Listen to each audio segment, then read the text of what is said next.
Good evening. Welcome to the next session of your final over, which is the conclusion part of your Super 6 series. And today we will do motion in a plane, which is basically your projectile motion or motion in 2D or motion on a surface, whether it is horizontal or vertical. And for that we need to also understand a little bit of resolution and vectors. So we will also touch upon the vector resolution part, right? So that is the aim of today's lecture. With me, your captain Shreyas, who has been training kids just like you for a very long time. Good evening Naveen. Hello Krishna, happy evening. And all the warrior pandus have assembled. Hello Madhumita, hello Pavitra, good evening Ace sir, nice to see all of you join in. So some of you are probably droppers, so you don't have board examinations, but hats off to those students who have a bio exam in just few days and are still attending the physics lectures. But in case you miss the class, please at least watch the recording. That is very important. But it will be advisable that you obviously enjoy the benefits of live class. The reason is, procrastination and backlogs. The moment you miss a class, you will think that, okay, I'll watch it tomorrow, day after, etc. You will probably watch one part and then you will be like, okay, I just watched 10 minutes and then let me watch the remaining part later on. You'll keep pushing it. That is procrastination. What does it lead to? It leads to backlogs. So you will accumulate this chapter as a backlog. So that is why go with the flow, attend the live class. It's okay if you're prepared, not prepared. That is secondary. Go with the flow. At least this chapter won't be a backlog anymore. So that is the advantage of this, right? So let's begin with the class. How long is the lecture? Not more than 2 hours. We'll keep this quick, okay, because not many things are there. And let me also remind you that I am coming on 21st to Pune, 23rd to Vizag, and 24th of March to Hyderabad. And Tamil Nadu, the dates will be announced very soon. Where am I coming? Why am I coming? To meet you and to interact with you, but more importantly, to give you that strategy and conduct workshops for your NEET examination. So there are a lot of things which are going to happen, and if you have your friends and other juniors and other so many colleagues or whosoever, whatever, cousins, whatever, so let them know about the Vedantu Learning Center which is there in your city, and there are more which are going to come up. So make sure that you not only attend but also get your friends in one of these cities. And the best part about Vedantu Learning Centers, which no other offline coaching offers, is VIP, which is Vedantu Improvement Promise, which guarantees that your marks and ranks will improve. Otherwise, the fees are refunded back, which no other institute can do that. The best personalized coaching with doubt solving and assignments is what you will get. I want you to experience it. Just me telling you here, you might think it is okay, just like any other coaching, but I want you to experience it. So that's why come on these dates to these centers, absolutely free of cost. The link for registration is there in the description box, right? So let's begin with the class. Tamil Nadu also, yes, I'll be coming. Yes, Abdul, I'll be coming, definitely. Increase the volume. What is wrong with my volume? Yeah, something wrong.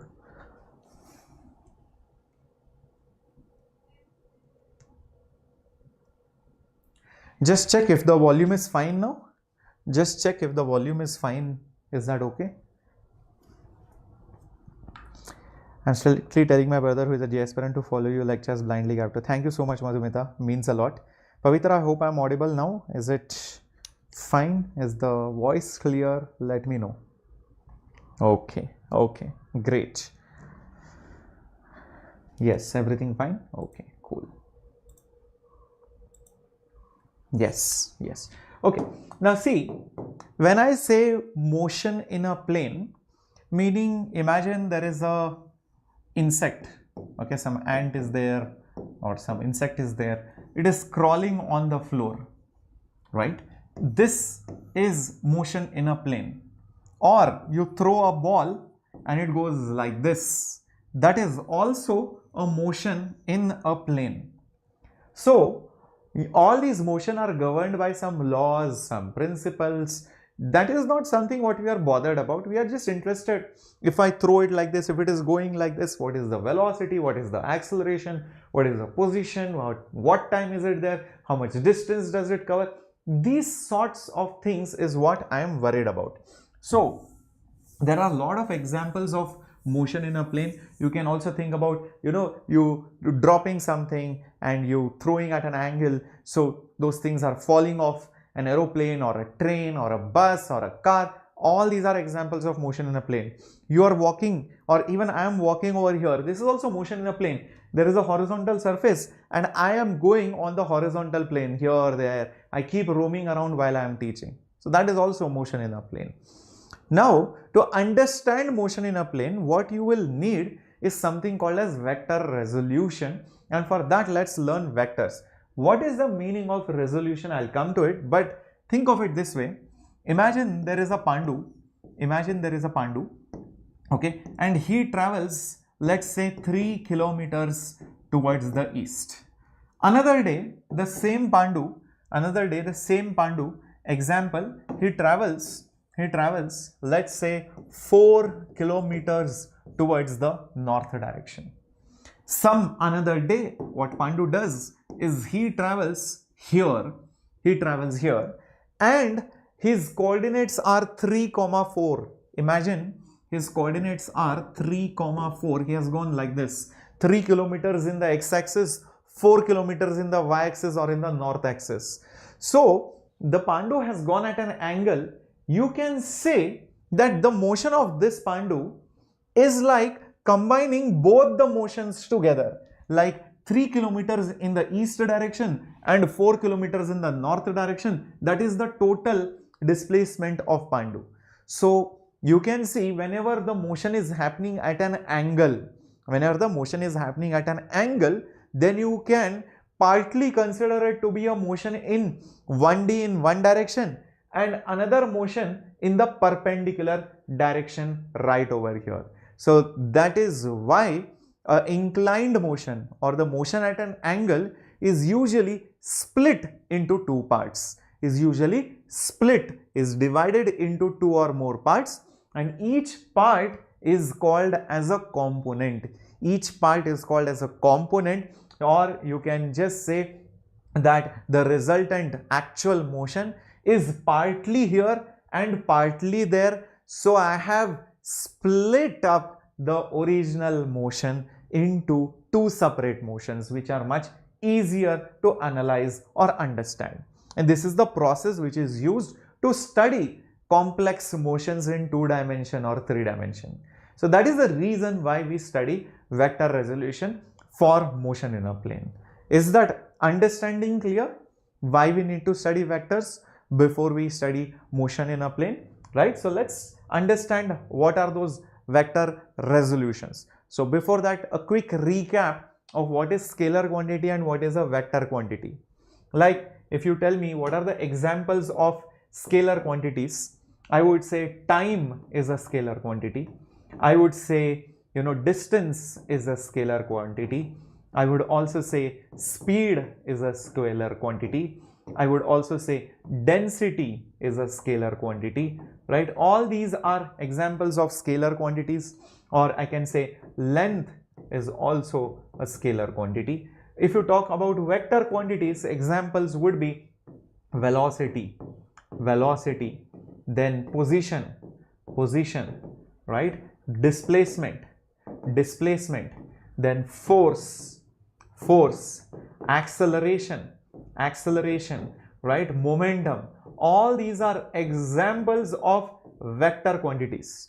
Now, what is the main difference between them? If you notice, the difference between these examples is that these quantities are only expressed by their magnitude. You don't need the direction even if it has a direction. Like for example, I might be traveling with 100 kilometers per hour in a particular direction, let's say north. If you ask me the speed, I will say it is 100 kilometers per hour. I will not mention north because speed requires me to only tell the magnitude. Even if the speed is in north direction, I won't bother or mind telling it. So that is the reason why speed is a scalar quantity But a vector quantity like velocity, if I ask you what is the velocity of the car, you should tell it is 100 kilometers per hour in the north direction. If somebody asks you speed, you will say only 100 kilometers per hour. So that's the difference. In vectors, you need to give the direction as well. You need to give the direction as well. So you have to mention the magnitude. You have to mention the magnitude and the direction.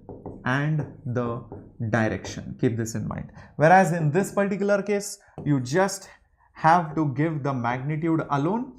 You don't have to mention about the direction at all. Is that right, everybody with me on this? Very good. And how you represent a vector? Let's say, for example, there was a Pandu right over here and he went over here like this. So this was his initial position, this is his final position, and let's say this is the displacement of Pandu. Let's say, for example, the initial position I call it point A, the final position I call it point B, then the displacement has a symbol S. But since it's a vector, you have to put a bar over here, or you can also put S with an arrow mark, or you can also use S with a bold symbol like this. Right? And this displacement is nothing but A. I started from A and I went to B. So AB bar. Or you can also use AB bar like this. Alright. So both these things are fine. You can just put a AB bar or AB with an arrow mark like this. Okay. Everybody with me? This is how you show or represent vectors. This is how you represent the vectors. This point is also called as the tail of the vector. This is also called as the head of the vector where the arrow is shown. If by chance somebody says this one, I put this symbol pipe and I will write it like this, or I put modulus S bar like this, or I put AB bars modulus over here, or I just put S, or I just put AB. This means just the magnitude. What does this mean? It is just telling me what is the magnitude, or the value of it. What is the value of that vector quantity? I'll give you an example to understand this.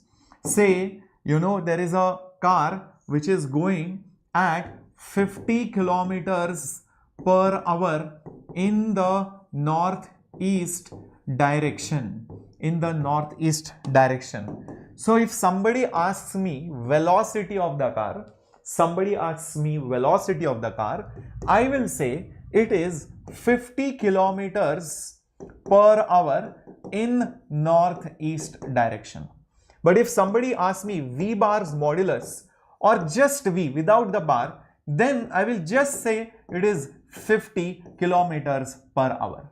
I'll just say it is 50 kilometers per hour because that is the magnitude, that is the value part of it, right? That is the value part of it. This is your magnitude.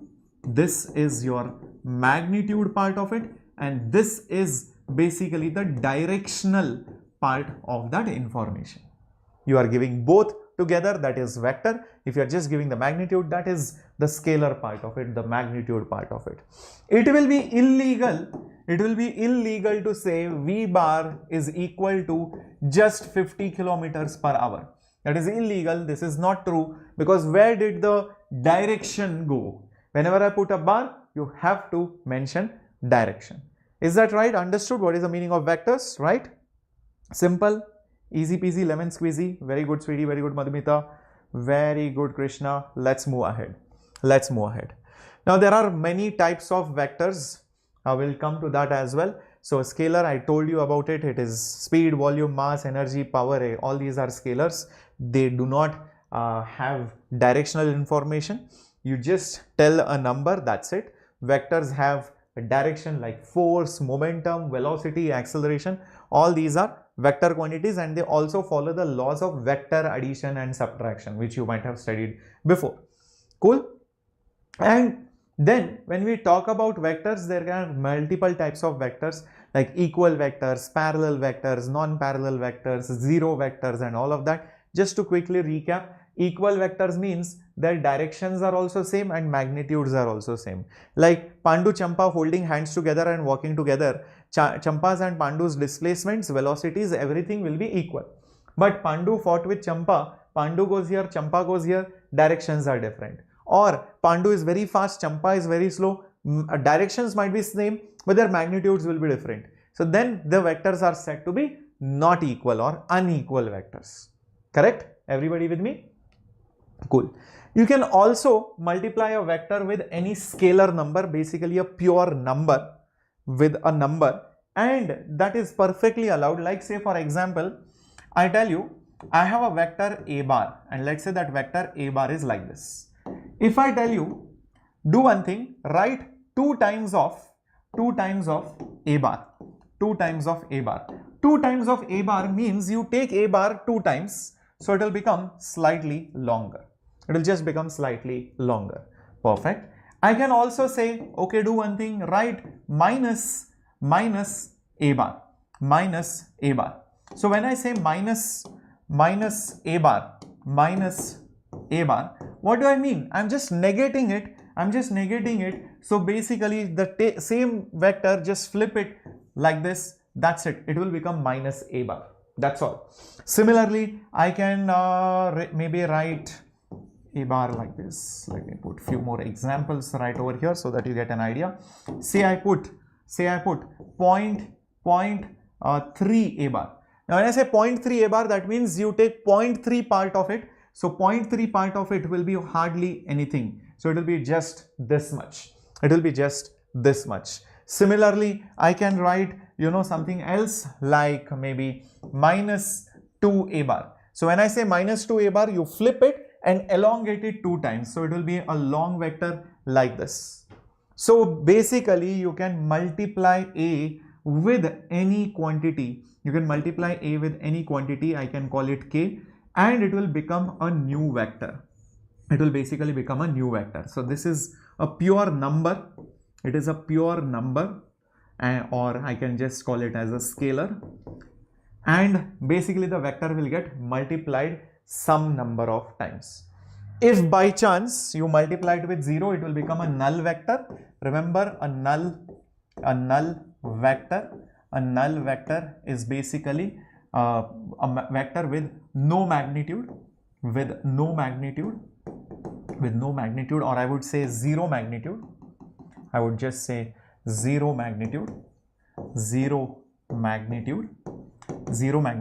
and the direction is not defined. This is the only vector for which direction has no meaning. If I tell you my displacement is 0, in which direction? Doesn't matter. So direction is not defined. So displacement is vector, but the magnitude is 0. So it's a null vector.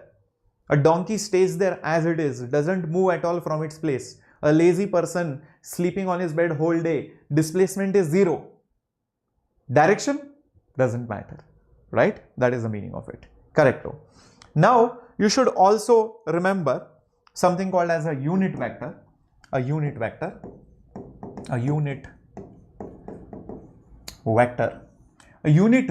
is represented by a hat.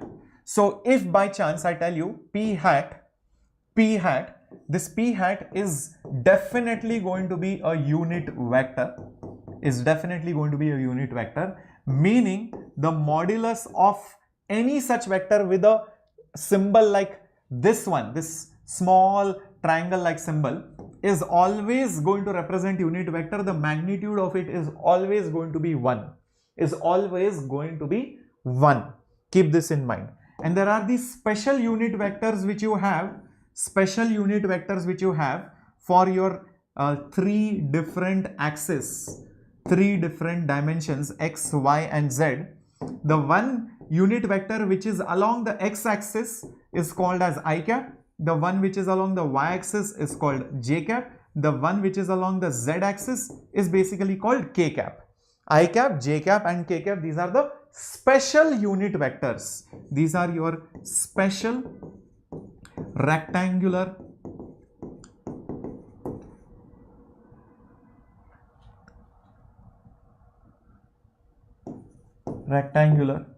unit vectors. Keep this in mind. Now you can also look at unit vectors like this. Say you have a vector A. Let's say the magnitude of A is basically 5. That means this is 5 units in length. If I ask you, come on, do one thing, mark A hat on it. Mark A hat on it. See, if A bar is 5, A hat is a unit vector which is having same direction of A, but lengthwise it is 1. Meaning, if I divide this into 5 parts, 1, 2, 3, 4 and 5. 1, 2, 3, 4 and 5. Each of this is basically A hat, A hat, A hat, A hat, A hat. It's a unit vector in the direction of A.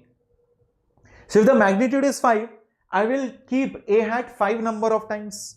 So if I take A hat 5 number of times, if I take it basically 5 number of times, I get back my original vector.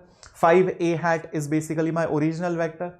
So therefore, if I shift that 5 below, A bar by 5 is basically A hat. That also means any unit vector will be the original vector divided by 5 is in this example. But let's say the magnitude was 7 or 6 or 10 or anything. I will take that A hat that many number of times. So what is that? Magnitude. So I will always divide it with the magnitude of that particular vector. I'll always divide it with the magnitude of that vector. So the vector divided by the magnitude gives me the unit vector in that particular direction. Keep these things in mind. Is this clear, everyone?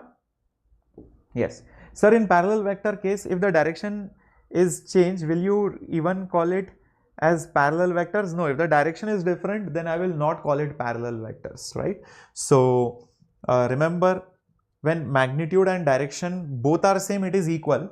But if only direction is same, magnitudes are different, I will just call it parallel, I will not call it equal. If, for example, magnitude is same but direction is different, it is not equal, it is not even parallel. It is not even equal, it is not even parallel. Alright? So I hope the difference between them is clear. Parallel means direction has to be same. Equal means not only direction but also magnitude has to be same. All these are standard things which you must know. Perfect? Okay. Now, usually when you want to represent vectors, whenever you want to show vectors, one way of showing them is by the long cut method, like we have done it over here. Where did it go? Yes, see this. This is this long cut method. A car is going with 50 kilometers per hour in the northeast direction. That's how you show velocity. Anything, acceleration, displacement, force, you write it in words. But this is a very lengthy method for writing the vector quantity. So is there a short way? The answer is yes. The answer is yes. So how do I basically show a vector in a very precise and a crisp manner? How do I show it? So for that, here is the logic that we use. Imagine you have any random vector, let's say I call it as vector v. I am going at an angle. I can think I am partly going in this direction, partly going in that direction, right? Imagine you are going at an angle. You will say I have gone some meters in the east, some meters in the north. So why not consider this as some meters in the x, or some units in the x and some units in the y, and both of them are perpendicular to each other. Is that right? So this is basically along your x-axis. This is basically along your y-axis. If you combine them together, you get back the original vector. If you combine them together, you will get back the original vector. This part of the vector and this part of the vector I have split the vector into parts. Some part here, some part here. They are called as the components. What are they called? Components. You take any vector, you can always think of it to be made in parts. One part here, one part there. So this part, because it is along the x-axis, I will call it the x component. I will call it the x component. And this part of the vector which is along the y-axis, that's why I will call it the y component. So technically speaking, my original vector is now equal to some part in the x and some part in the y. Some part in the y. These parts are basically called as the components of the original vector of that particular original vector and this process what I am doing, this process is called as resolution. This process of splitting, the process of splitting it is called as the resolution of vectors or vector resolution. So when I say resolve a vector means what? Split it into x, y parts or whatever parts you can make it, split it into those parts. That is the meaning of basically, vector resolution, splitting it into different parts. Now the manner in which I will write down these vectors is very important. You will see it comes and it's very closely related to resolution also. I got an idea now. See, if this is my x-axis, and let's say a unit vector along the x-axis is called I cap, the special unit vector. Let's say I have gone 4 units in the x-axis. So I take I cap 4 times. I cap 4 times. So totally it will just become how much? It will just become 4 times of I cap. 4 times of I cap. Similarly, let's say you had gone along the y-axis. And maybe you went only 3 units. So I cap. Oh, sorry, not I, j. You have gone along the y-axis. So the unit vector is called j. So I will write j cap 3 times because I have gone 3 units in the y-axis. So the total vector along the y-axis, can I say it is nothing but 3j cap? 3j cap. So I cap is along x, j cap is along y, k cap is along z. I go along x-axis, I will say, magnitude times I cap. I go something along y, magnitude or the length or the distance into basically j cap. So if I go at an angle now, if I now imagine I go here, which is having the coordinates 4, 3, that means let's say I have gone like this, Can you guess? I have basically gone 4 I cap like that. I have also gone 3 j cap like this because the y coordinate is 3, x coordinate is 4. So can I say then that this particular vector is a combination of 4 I cap and plus means adding the things together plus 3 j cap, my dear warriors, plus 3 j cap, my dear warriors. Is that making sense to all of you? Very good. So that is what is the best way to write the vector, rather than saying I've gone 3 units in y, 4 units in j, or I have gone at 37 degrees making angle with the x-axis by so much amount. Instead of writing it in words, just mentioning it this way makes our job so easy. So just like this, imagine this is our x and y axis and somebody tells you the vector is 2 I cap plus let's say 5 j cap. Immediately you will think 2 I cap means I have gone 2 units in I cap direction. I have gone 2 units in basically I cap direction, that means x direction. So this will be basically 2 I cap. 5 j cap means 5 units in the y axis. So this will be 5 j cap. So the combination of these two would be over here. So this is how I have gone. Isn't that simple? Same way, I can give you many such examples, my dear warriors. I can give you many such examples. Let's say somebody tells you, you have gone basically like this. This is the velocity, and let's say it is minus I cap minus 2j cap. Minus I cap means you have not gone along positive x, you have gone along negative x. So negative x, you have gone 1 unit. So this is minus I cap. Minus 2j cap, that means minus y axis by 2 units. So this is how it should be. So this should be minus 2j cap. The combination of these two would be over here. So this is how exactly I have gone. This is how exactly I have traveled, right? Same way you can write it for so much more. Say for example, the vector quantity is minus 2 I cap plus 3 j cap. So minus 2 I cap immediately tells you have gone along the negative x axis by 2 units. So minus 2 I cap plus 3 j cap tells you have gone along the y axis by 3 units. So plus 3 j cap over here, and the resultant of these two would be right over here. So this is my vector quantity. This is how easy it is to represent any vector in terms of unit vectors, that is ijk. In terms of unit vector, that is ijk. Yeah. Shri, I have mentioned the teachers in the session itself. Just check that session details. Somewhere there is a slide of the teachers in the batch. So those are the exact same teachers. All right. You can see it for yourself. Cool.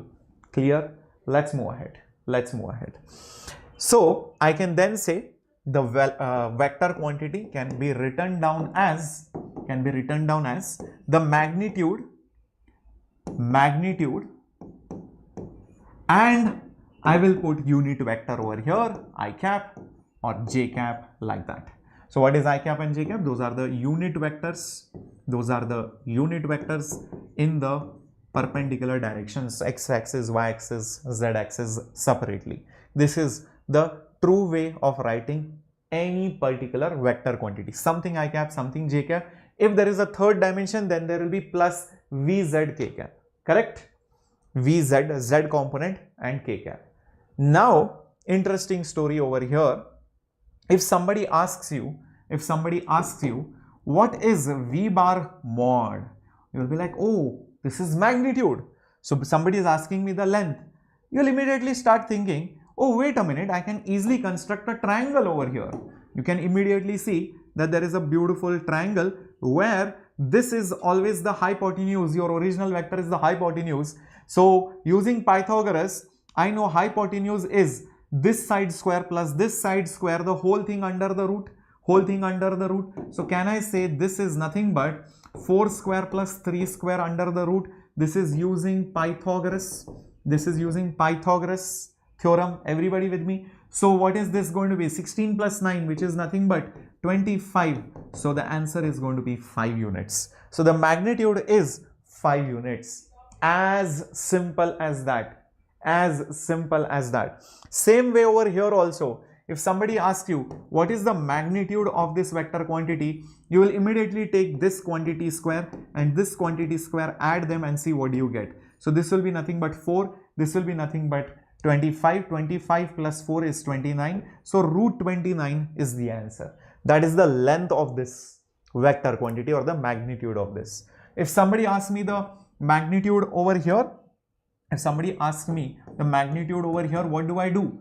Just take root this quantity minus 1 square plus minus 2 square. The minus sign won't even matter because you are squaring it, it will become positive. So it will be 1 plus 4, which is just going to be 5. So root 5 is the answer over here. If somebody asks me the magnitude over here, then it will be root of minus 2 whole square plus 3 square. Remember, minus sign doesn't matter because it is just going to become positive. So 2 square is 4, 3 square is 9, 9 plus 4 is 13. So root 13 is the answer. Is that clear, my dear warriors? Is that clear, my dear warriors? So that's how you find the magnitude of any vector quantity. So here I will just mention that V, or just V bar modulus, which is the magnitude, will be simply given by root of Vx square plus Vy square. Vx square plus Vy square. Right? All these things are related to your vector resolution. Let me tell you that. Now, is it possible the reverse? Is it possible that we can do the reverse? Meaning, here we were given the components, we constructed the vector. The vectors were constructed by the components. I cap, j cap was given. I gave you I cap, I gave you j cap, you constructed the vector. I cap, j cap was given, you constructed the vector, you found the magnitude.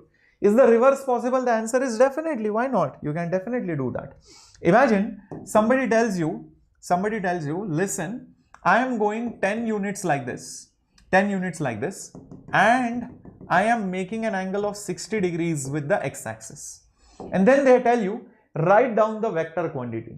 So now you understand one simple thing, that okay, this is x-axis, this is y-axis. I am going partly in x, partly in y.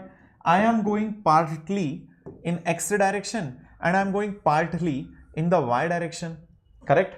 So to find these components out, I can also do one more thing. Just construct a simple triangle. This is your x component, this is your y component. I'm just sliding the sides. I just slid this side over here. I just moved it over here. It looks like this.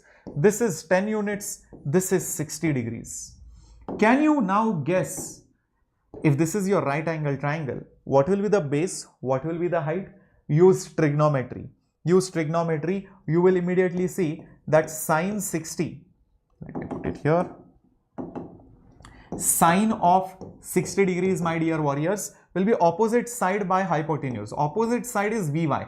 Opposite side is Vy and hypotenuse is 10. So Vy will be 10 sine of 60. Sine 60 is root 3 by 2. So it will become just 5 root 3 units. Similarly, if I take cos of 60, if this is Vx, it will be adjacent side by hypotenuse. So Vx will be 10 cos 60. Cos 60 is basically half. So won't it become 5 units? Won't it become 5 units? So now I've got the answer. The actual vector which is there will be I am going 5 units in x direction. So it will be 5 I cap. I am going 5 root 3 in y axis. So 5 root 3 j cap. So I split the vector into 2 individual components. I can get the vector from the components. I can split the vector also into components. Now, this process looks very lengthy. Is there an easier way to do it? Yes. The easier way to do it is the component which is closer. The component which is closer to the angle. This is the x component which is closer to the angle. Close C. C for close, C for cos. The closer component is always the cos component. So the closer angle, component which is closer to the angle, which is the x component. Remember, the y component is far away. Close component is x component. So you will see the closer component is the net vector into cos 60. So into cos of that angle.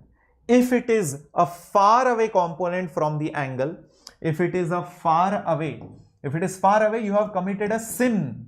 You have gone far, you have gone too far to commit a sin.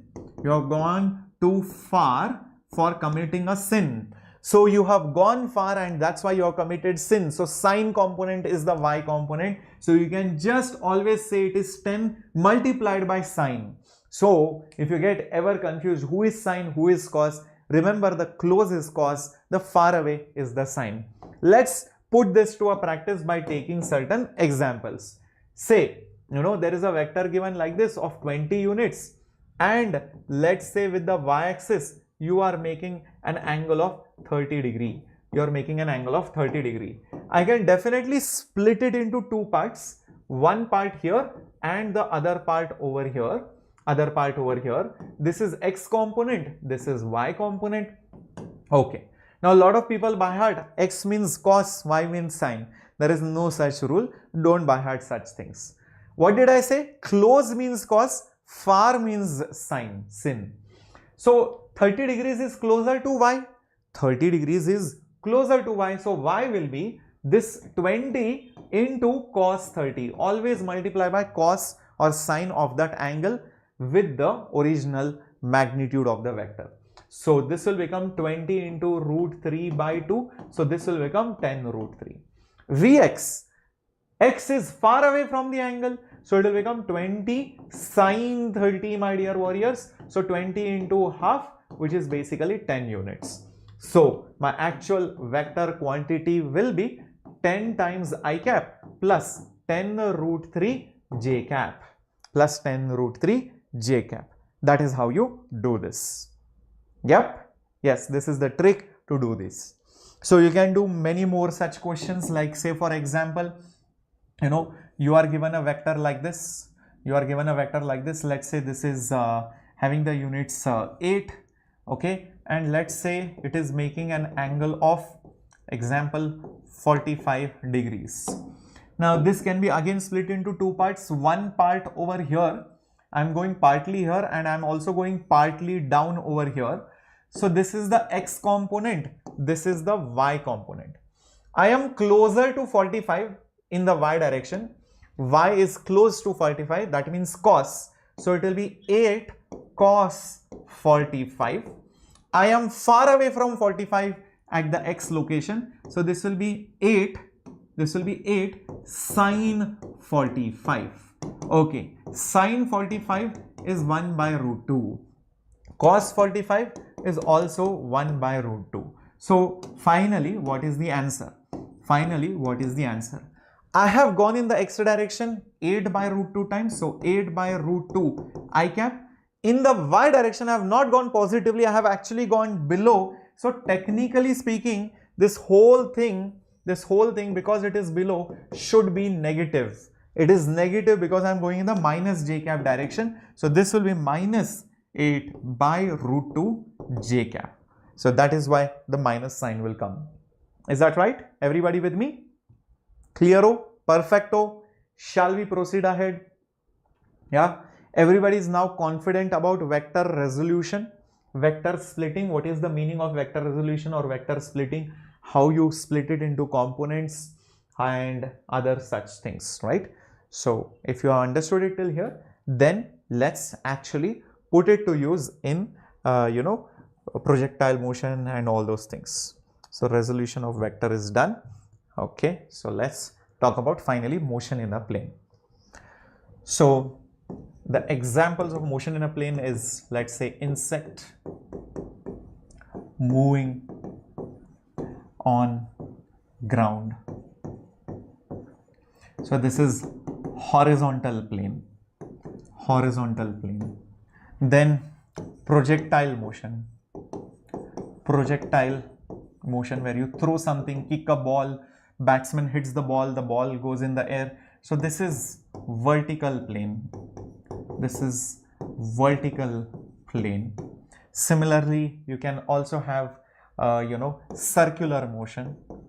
Circular motion is also motion in a plane, like the motion of a clock or the car going round and round in a track. All these are examples of motion in a plane, although it is circular motion. Okay, so we are going to study these kind of things, mainly these kind of examples or applications in motion of a plane part. Okay, and what we are going to study is mainly the kinematics of it. So we won't be worried about the mass, we won't be worried about the force, we won't be worried about the why. We are just going to talk about how things are happening. You are not going to talk about centripetal force, you are not going to be talking about weight, You're not going to be talking about, oh, this mass is accelerating like this, so the force should be in this direction, that direction. No. We are only going to talk about displacement, position, velocity, acceleration. That's all. That is what is kinematics. Yes, flight dropping things is also an example, Pavitra. Yes, all these are examples of motion in a plane or motion in two dimension. Motion in a plane or motion in two dimension. Now, let us define some basic things like distance, position, displacement, velocity, acceleration, all these things, right? All these things. So let's do all these things right over here. Okay, let's start defining all these things. Some of it you have already studied in 1D, but now I will be giving you the definition based on 2D. I can show you printed slides, but I feel let it be there for your notes. I will explain this to you as well. So say for example, these are my axis, coordinate axis. Why do I need to choose coordinate axis every time? Why does Shreyas sir show always axis? Why do we need that? Pavitra, that is also motion in 2D, but those are relative motions. Like a car chasing another car, relative motion. Umbrella held at an angle, rain falling at an angle, river is flowing, boat is moving. Motion in 2D only, but relative motion is that concept additionally which you need to learn. This lecture is not about relative motion. This lecture is only specifically going to deal with projectile motion, general motion in 2D and circular motion. These are the three major things. Motion from a flight, yes, we are going to do. Motion from a hill, yes, we are going to do. Ball being projected from the ground falling, yes, that is what we are going to do. Okay, is that okay? Great, perfect. Right, okay, thank you. Vanakkam, future doctors, Neet Tamil, and I will be meeting you all very soon, let me tell you, in Chennai or Trichy or Coimbatore, one of these cities. Okay, the plan is on, I'll let you know. All right, okay. Now see, my dear students out here, that if you have coordinate axis, only then you can refer to any point with respect to something, because motion is always relative. For me, you might be standing in front of me, but for somebody else you might be standing on the right. For somebody else, you might be standing below. Depends. So motion is relative. So that's why coordinate axis with origin is always needed. It's like a frame of reference. It's your perspective. So why do I show this? This is always your frame of observation. Frame of observation or reference. Sometimes this is also called as point of view. From the point of view of the person, sitting in the train. So frame of reference. So you have somebody, let's say you are looking at a beautiful champa over here. So this is champa. So this line which goes from you to champa. So yeah, don't say sir, he's giving lines sir to champa. No, so this is basically you're drawing an arrow mark from the origin to the particle, to the person whom you're seeing or the object which is under consideration. This is called as the position vector. What is this called? This R is called as the position of the particle. Position of the particle, or also called as the position vector. A position vector will always be like this, because there might be some x coordinate, there might be some y coordinate, there might be some z coordinate. So it will be always x I cap and y j cap. It can be written down in something x, something y. So it will have some x I cap over here, right? And it will have some y j cap over here, some x and y components. These are also the coordinates of the particle. Yes. So x comma y are basically nothing but the coordinates of the particle. Next important thing, if champa begins to move, you are Pandu at origin, this is y-axis, this is x-axis. Champa doesn't stay over at one place like it happens in Pushpa movie. Pushpa is looking at Rashmika, right? and Rashmika begins to move from one place to another. So what happens is the moment Champa begins to move from one place to another, the position will change. Earlier position was here, so I will call it Ri. This is initial position. Maybe now you have reached here, so this will be the final position or the current position. So you have moved along a path. You have basically moved along a path. So this is the path taken by Champa, path taken by, the heroine in Pushpa movie. Yes. So there is some distance which you have traveled. So the length of the path is called as the distance, and usually the symbol for that is capital D. Usually the symbol for that is capital D. If you draw one straight line from initial to final, the arrow marks are very important where you show it, then that is basically called as the displacement. So S bar, which is the displacement is the change of the position,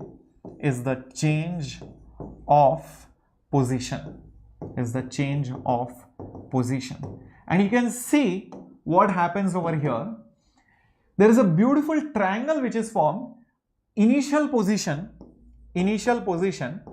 plus this displacement vector plus S bar will give you the final position RF bar. This is simply via triangle law of vector addition. You can see that very carefully. A vector plus B vector is C vector. Take the vectors one after the other. The head coincides with the tail. Start from the original tail and go to the final head. You will see the final vector will be the resultant of, or the vector addition of, the two vectors. This is triangle law. As simple as that. So you can rearrange this, and you can also write it as RF bar minus Ri bar. Bring Ri over here. You will get this as the displacement, and whenever you have a vector minus another vector or something minus something, it is always representing change. So this is nothing but change of the position. Delta means change. So final minus initial is the change of the position. So change of the position is called as the displacement. This is how it comes from. Is that clear? Yes? Everyone with me? Ri, initial. I am moving some amount. I was already at some place. So you take both the effects together. My original location and how much I have moved. Combine it together. I will get my final location. Right? So that is simply by vector. Yes, Krishna. Very good, sweetie. Moving on to the next one.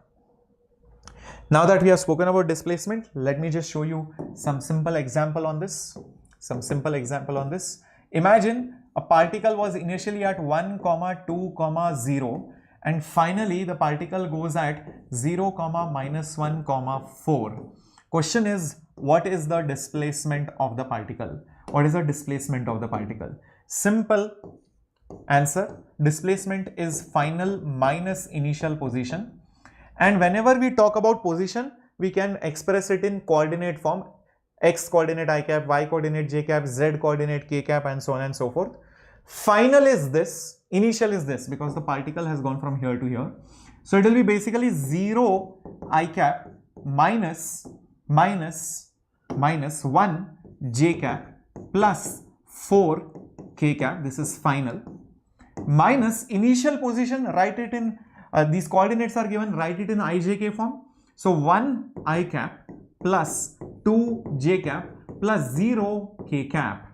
Just subtract the two normally like you would do like any normal subtraction. 0 minus 1 is -1. So minus I cap. Minus J minus 2J is minus 3J cap. 4K minus 0K is just plus 4K cap. So this is the displacement. Minus I minus 3J plus 4K. Is that right? Very good. Very good. So this is how easy it is to find displacement if initial and final coordinates are given. Moving ahead to the next quantity, and that is your velocity. Velocity. Velocity is the rate of change of position. Rate of change of position. Why do I say so? You will see. Again, let me show the axis x, y, and maybe I was here initially, maybe I went here finally. This was initial, this was final. This happens to be our displacement. This happens to be our displacement. How quickly you underwent that displacement, how quickly you went from one place to another, that is the rate of change, of changing the position. That is called as velocity. So, velocity is a vector along the displacement only. Velocity is a vector along the displacement only. So, the velocity, simply put, is nothing but how much is your displacement upon the time that you have spent. Upon the time that you have spent.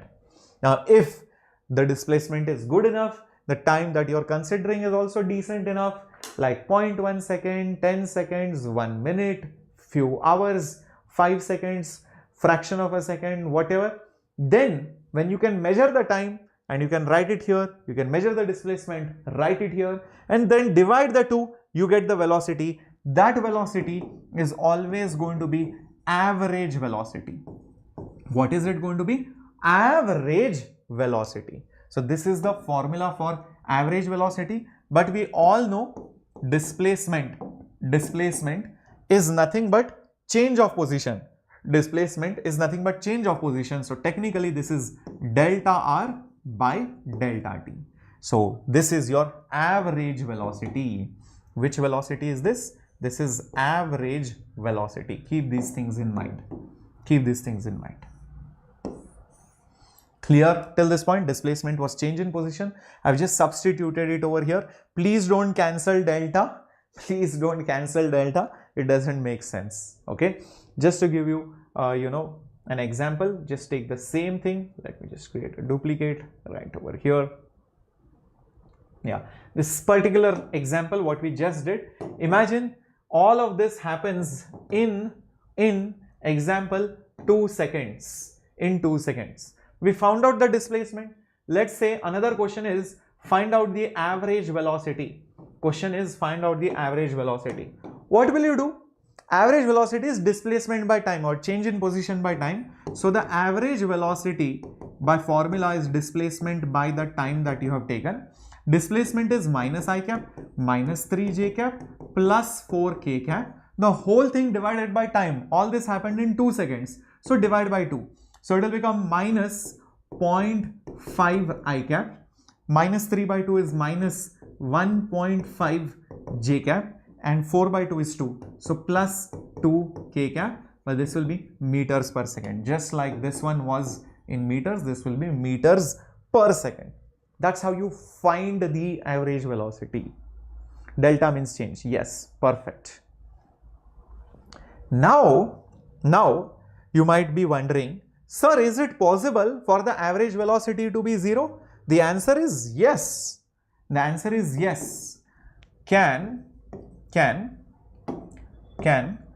average velocity be 0? Definitely. It can be 0. Best example of that, imagine I start from a point, go somewhere and come back to the same point.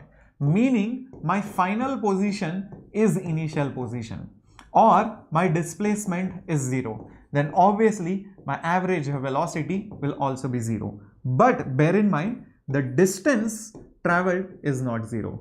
I have traveled some distance, but my displacement is 0. So that is something which you should be clear about. Distance is not 0 and average speed is also not 0.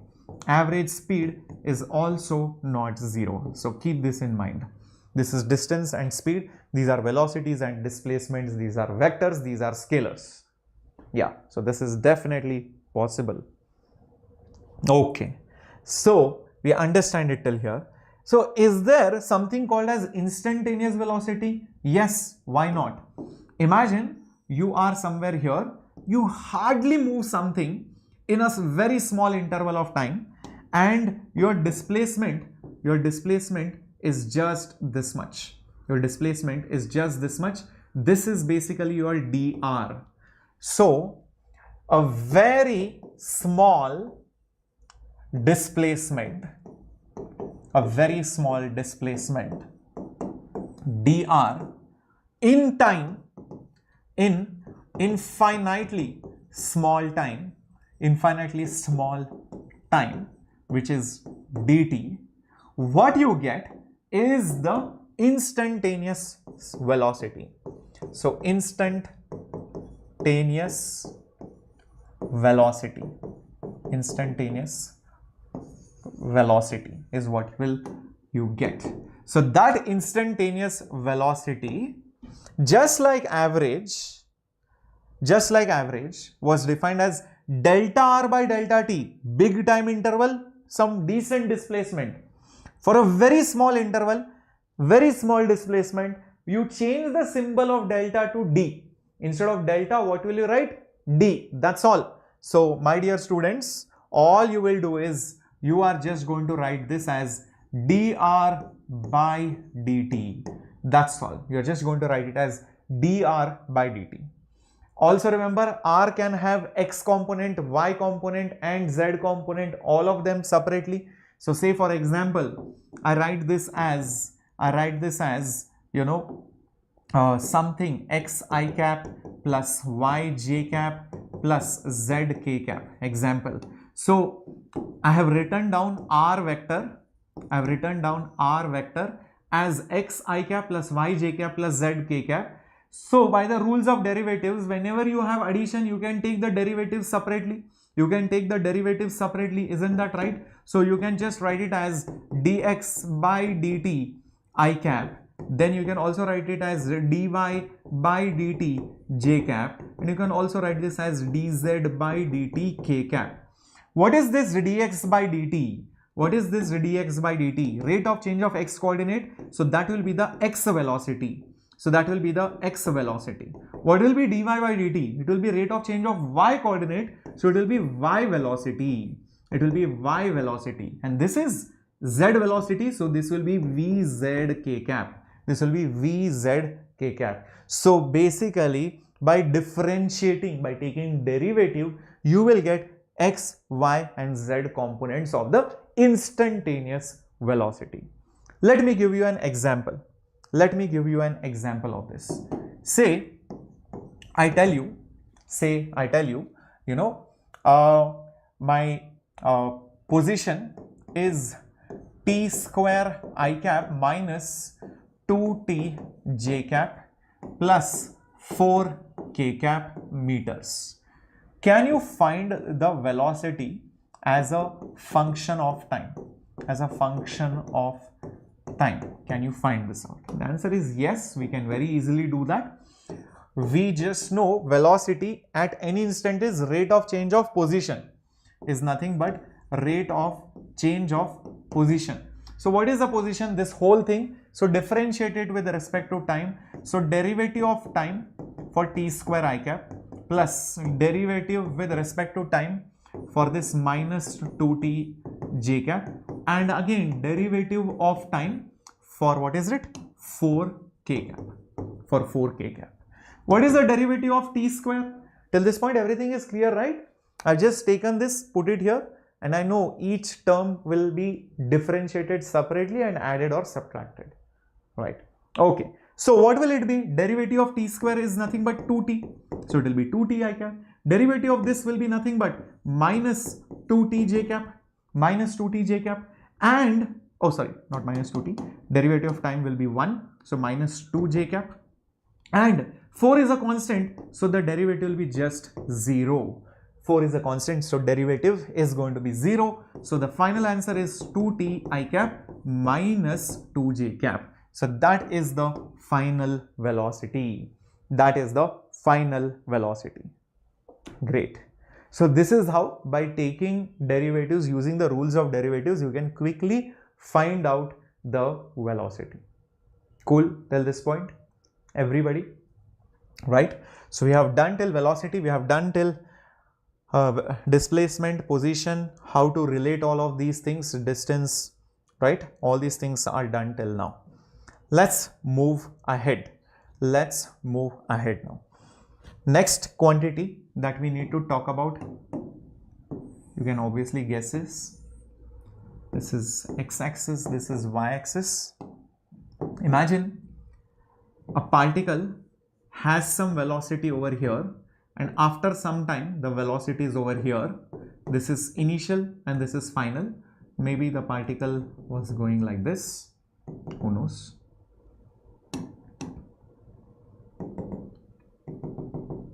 Okay, this is how the particle's motion was, and this was initial, this was final, and all this happened in some time interval. So the rate of change of velocity, the rate of change of velocity is called as acceleration, So here again you will see that the acceleration will be given by, observe this carefully, acceleration is the rate of change of velocity. That means how quickly the velocity changed, in how much time. So basically you will have change in velocity on the top, you will have basically change in the velocity, which is nothing but v final minus v initial upon the time taken, upon basically the time taken for that change, upon the time taken for that change. So what is Vf minus Vi? It is basically delta V, that is change in velocity. Time taken, I can put it as delta T. So this is acceleration, but please bear this in mind. This is the definition for average acceleration only. This is the definition for average acceleration only. So I'll block it over here. It will be always expressed in meters per second square. A simple example of this is, imagine there is a car which is moving very fast like this at a speed of 40 meters per second, and then it does a drift and goes like this, changes the direction and goes towards the north direction and goes with a new speed of 30 meters per second, example. And all of this happens, let's say within 5 seconds or let's say 2 seconds. In 2 seconds it will drift, change the direction and go like that. So in this process, can you find the average acceleration of the motion? Can you find the average acceleration of the motion? The answer is yes, definitely. Why not? Let's do it. So the average acceleration of any motion by definition is how much the velocity changed in how much time. So it will be delta V by delta T. Please note this is a problem in 2 dimensions because the car is not going in straight line, it is going in a curved track. So this is a motion in 2D problem. Okay. So first of all, what is the change in the velocity? Definition: final minus initial upon the time. Okay. What is the final velocity? You will say, sir, it is 30. Okay, fine, I'll put 30. What is the initial velocity? You'll be like, sir, initially it was going with 40. So you'll be like, okay, sir, 40. How much is the time? Time taken to change the direction is 2. So a lot of you will put this and you will get the answer, but that is wrong. Remember, this is vector, vector, vector. So there should be I, J, K parts. So if you write like this, this is definitely wrong. Final velocity is not 30, it is 30 J cap. Direction is important. Initial velocity is not 40, it is 40 in the x direction, so 40 I cap. So technically speaking, always put I first, or you can just write this: 30 by 2 is 15 J cap minus 20 I cap, but always put I first. So minus 20 I plus 15 j meters per second square. This is the acceleration. This is the acceleration. So minus 20I is left, plus 15j is up. So technically speaking, the acceleration is slightly like this. The acceleration is slightly like this. This is the direction of it. It has some minus component. It also has some plus j component. Is that clear? This is the direction of the acceleration. So if you know initial and final directions and speeds, you can divide the change by the time to get the acceleration. Cool. These kind of questions are also very, very common. Very good.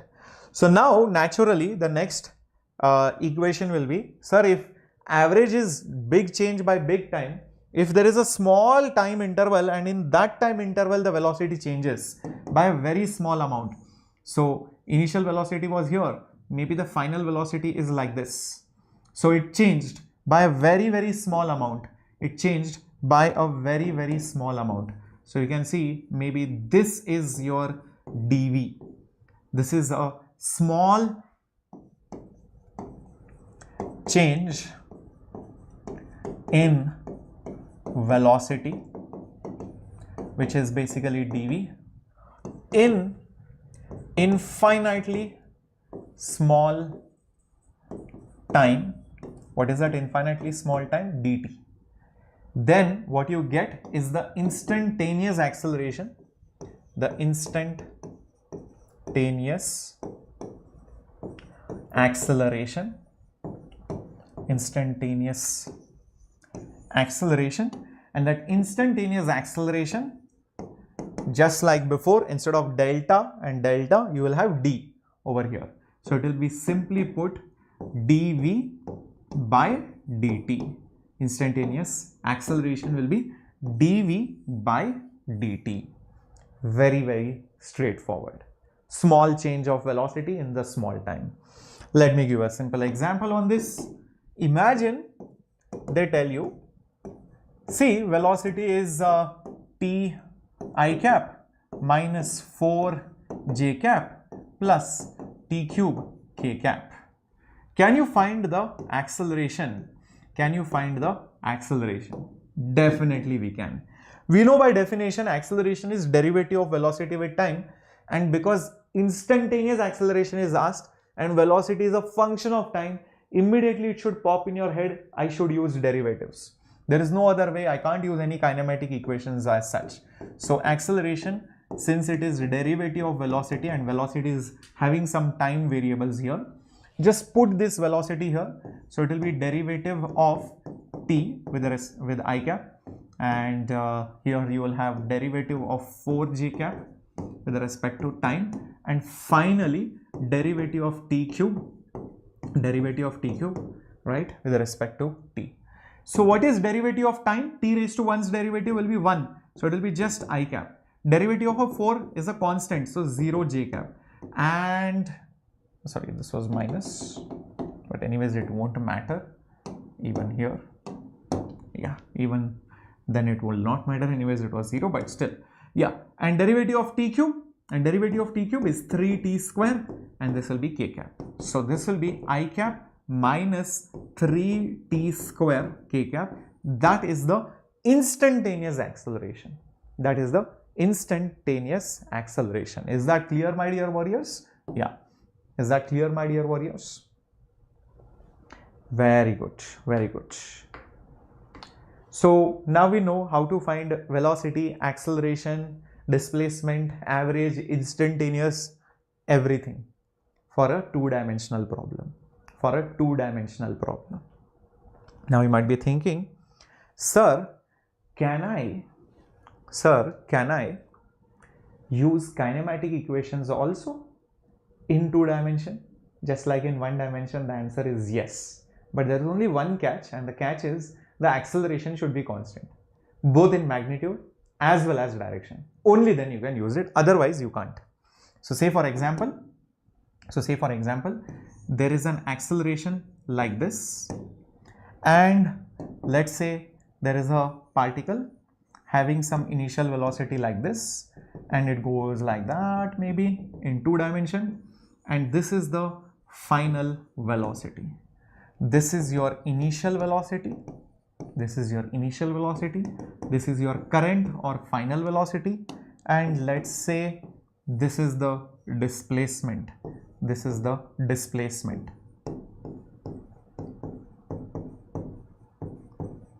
Initial means time will be 0. Initial means obviously time has just started. Final means time is some t. You can use all the kinematic equations as it is. So V bar will be U bar plus A bar t. S bar will be U bar t plus half A bar t square. V square is U square plus 2A dot product with displacement. You can use everything, but remember there's a dot product in the third kinematic equations, and even the displacement in nth second is U plus A by 2, everything with bar, into 2n minus 1, into 2n minus 1. What do I mean by this?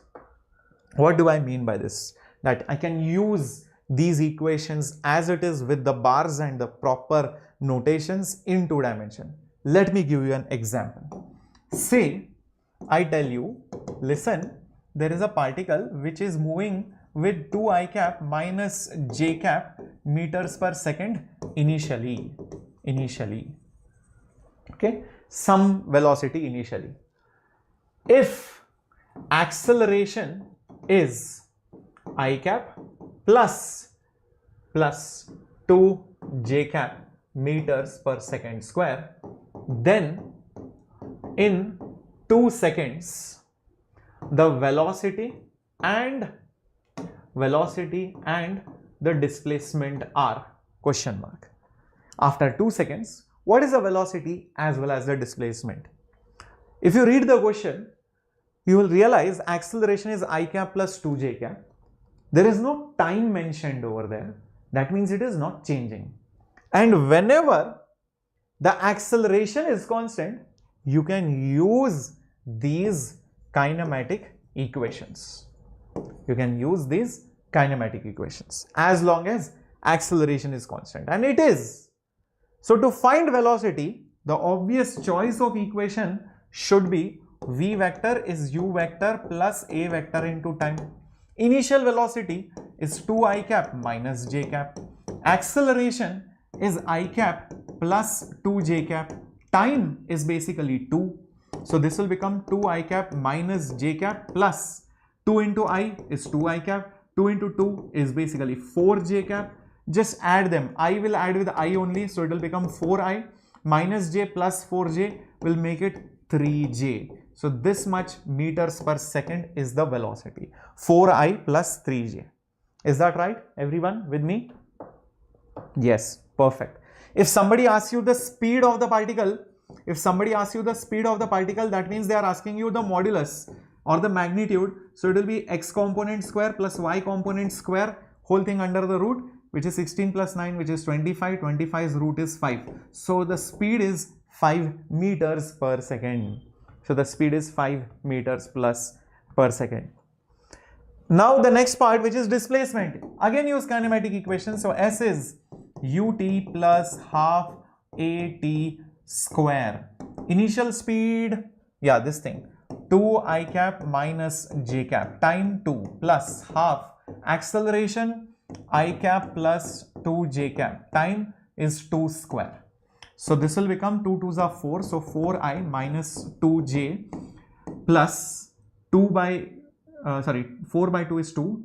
2I cap plus 4j cap. So 4I plus 2I is 6I minus 2 plus 4 is plus 2. So plus 2j cap meter. So this is the displacement. 6I plus 2j. 6I plus 2j. Clear?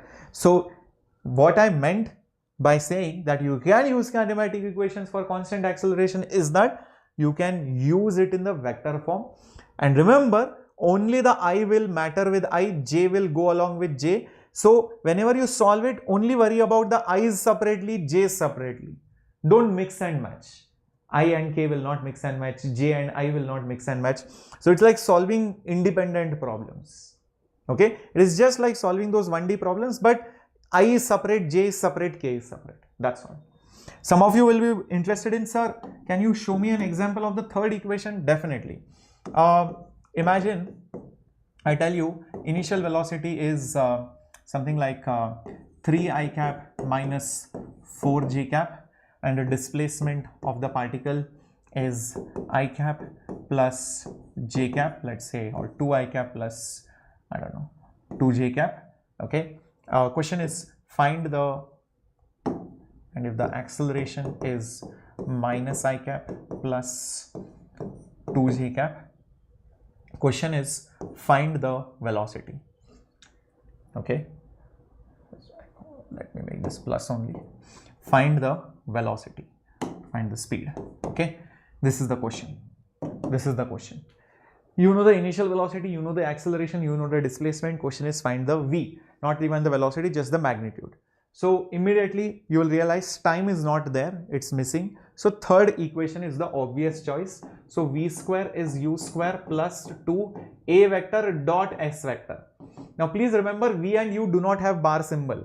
Even when I had shown it here, I did not put bar here and bar here because you are squaring it. So it is the square of the magnitude. Please realize that. It's just the square of the magnitude. So if you notice over here, u vector is 3i minus 4j.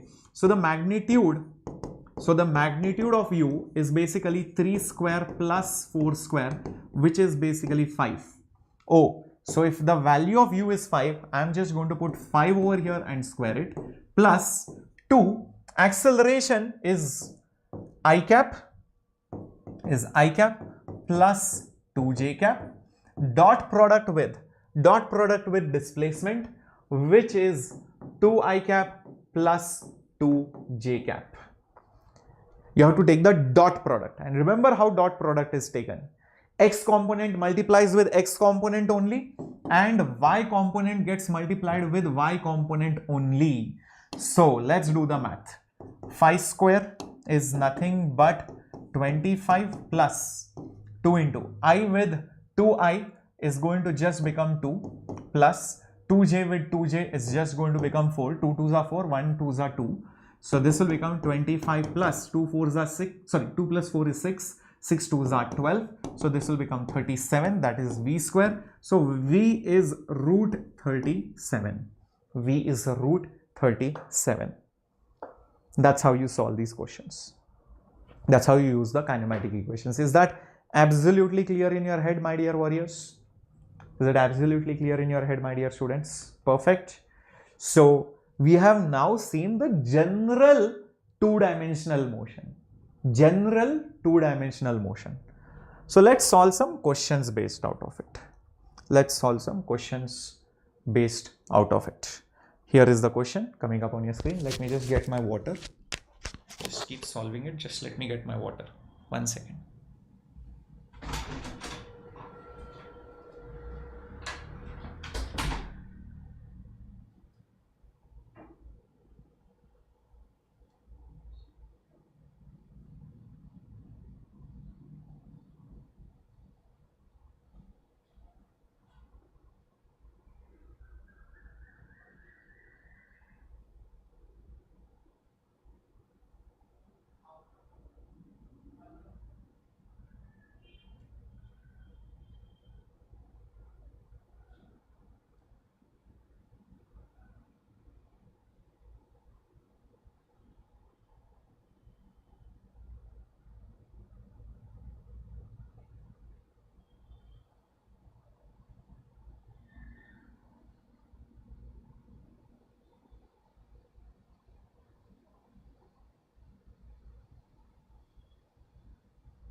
All right, let's start solving these questions. A passenger is going in a town, wishes to go from one station to another. This is an NCERT question. The hotel is 10 kilometers away on a straight road from the station. A dishonest cabman takes him along a circuitous path. That means a circular path, 23 kilometers long, and reaches the hotel in 28 minutes. What is the average speed? The magnitude of the average velocity? Are they two equal? So basically, he wants to go from one town to the another town, or from one place to another place, which is 10 kilometers away on a straight road. So this is actually how he wants to go. This is point A to point B. This is how he exactly wishes to go, but there is a cab fellow who takes him along a big path like this, and the big path is basically having a distance of 23 kilometers. So the question is, what is the average speed and average velocity? That's the question. So if you talk about average speed will be nothing but the distance divided by the time. The distance that you have traveled is 23 kilometers, and in a time of 28 minutes, so you can write 28 divided by 60 hours. So this is how many kilometers per hour will you get. So 23 multiplied by 60 divided by 28 kilometers per hour. Same way, if you want to find average velocity, it will be simply displacement by the time. Displacement is 10. Time taken is still 28 minutes. Converted into hours, so divided by 60. So 10 kilometers is there on the top and 28 by 60 hours is there below. So 10 into 60 divided by 28 kilometers per hour. Obviously, this value and this value will not be equal. Average speed and average velocity will not be equal. So you will get probably the answers as speed is 49 and velocity is 21. So you can see that this value and this value, they are both not equal. Always speed will be more than velocity, because distance is always more than displacement, because displacement is the straight path, distance is the long path. So that is why you will see speed will be more and velocity will be less. This is there in your NCERT. Another question which is there in your NCERT exercise is, position is given and they ask you what is the velocity and acceleration, and also find the magnitude and the direction of velocity at 1 second. This is also another question which is there in your NCERT. Let's try to solve this. See, my dear students, over here, because position is given, to find velocity, what we need to do is differentiate it. Rate of change of position is nothing but velocity. So it will be nothing but derivative of 3t I cap plus 2t square j cap plus 5 k cap. So when you take the derivative, 3t's derivative will be just 3, so 3 I cap. 2t square's derivative will be 2 into 2t, which is 4t j cap. 5 is a constant, so nothing over there. So basically velocity will be 3 I cap plus 4t j cap. Next thing is finding the acceleration. Acceleration is derivative of the velocity, so differentiate the velocity. That means 3 I cap plus 4t j cap. Okay, so what will it be? Derivative of 3, it's a constant, so 0. 4t's derivative is just 4, so 4 j cap. So acceleration will be simply 4 j cap meters per second square. So we found the acceleration and velocity. That was the first part. Second part says find the magnitude and direction of velocity at 1 second. So this was velocity in general. Velocity at 1 second will be substituting time as 1. So 3 I cap plus 4 into 1 j cap. Substitute time as 1 second. So this is just 3i plus 4j. If you ask me the magnitude, magnitude, it will be root of 3 square plus 4 square, which is 5. So 5 meters per second is the speed. Direction wise also I got it, 3 I cap and 4 j cap, meaning 3 units here, 4 units over here. So this is how the velocity 1 would look like in this particular direction. Correct? Very good, very good. Let's move ahead to the next question coming up on your screen. Next question coming up on your screen. Aircraft is flying at a height of some meters. The angle subtended at the ground observation point by the aircraft positions 10 seconds apart is 30 degree. What is the speed of the aircraft? This is another question which is asked. Now over here mainly the diagram is important, other than that nothing is there.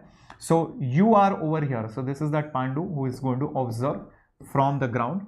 The aeroplane is over here. The aeroplane is over here. It is going like this.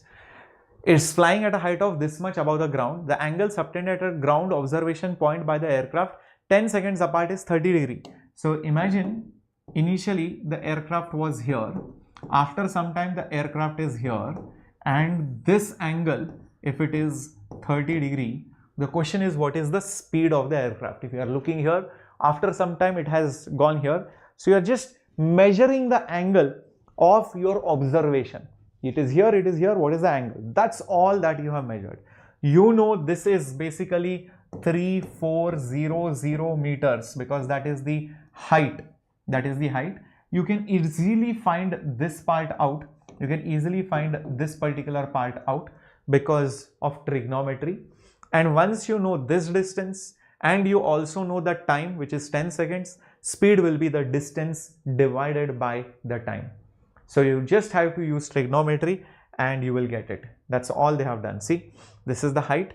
So this is the distance that you have traveled. This is the distance that you have traveled, and you can easily find that using trigonometry. By tan 30 is opposite by adjacent.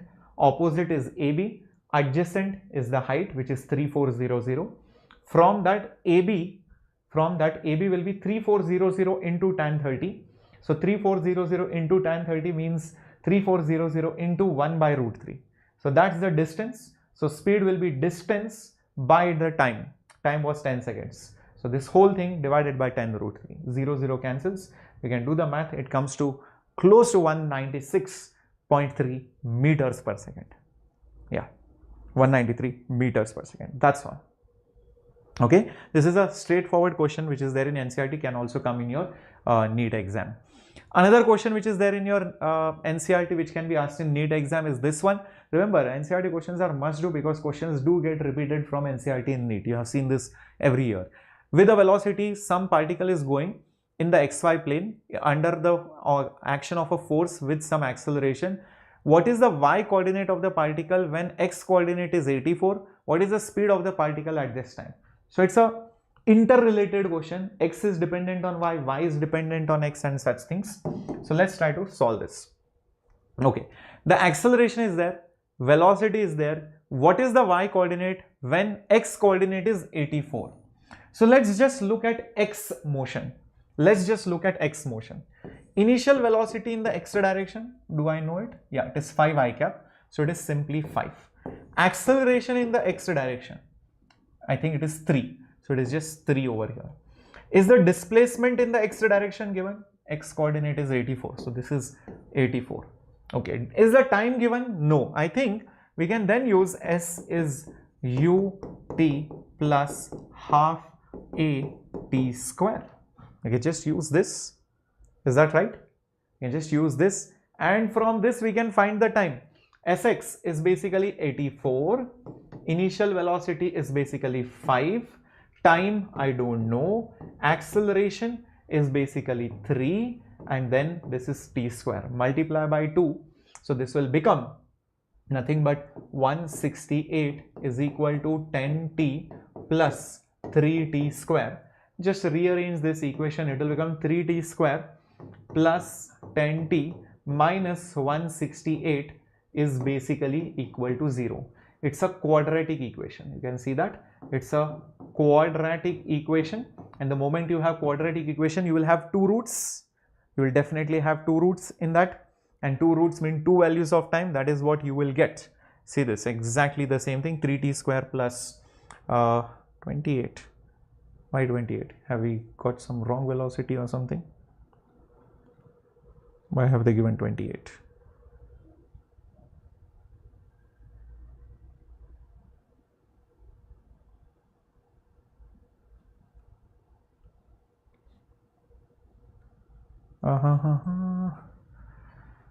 What is the speed? Initial velocity, everything is fine. Ux, yes, yes. Why that plus 10t?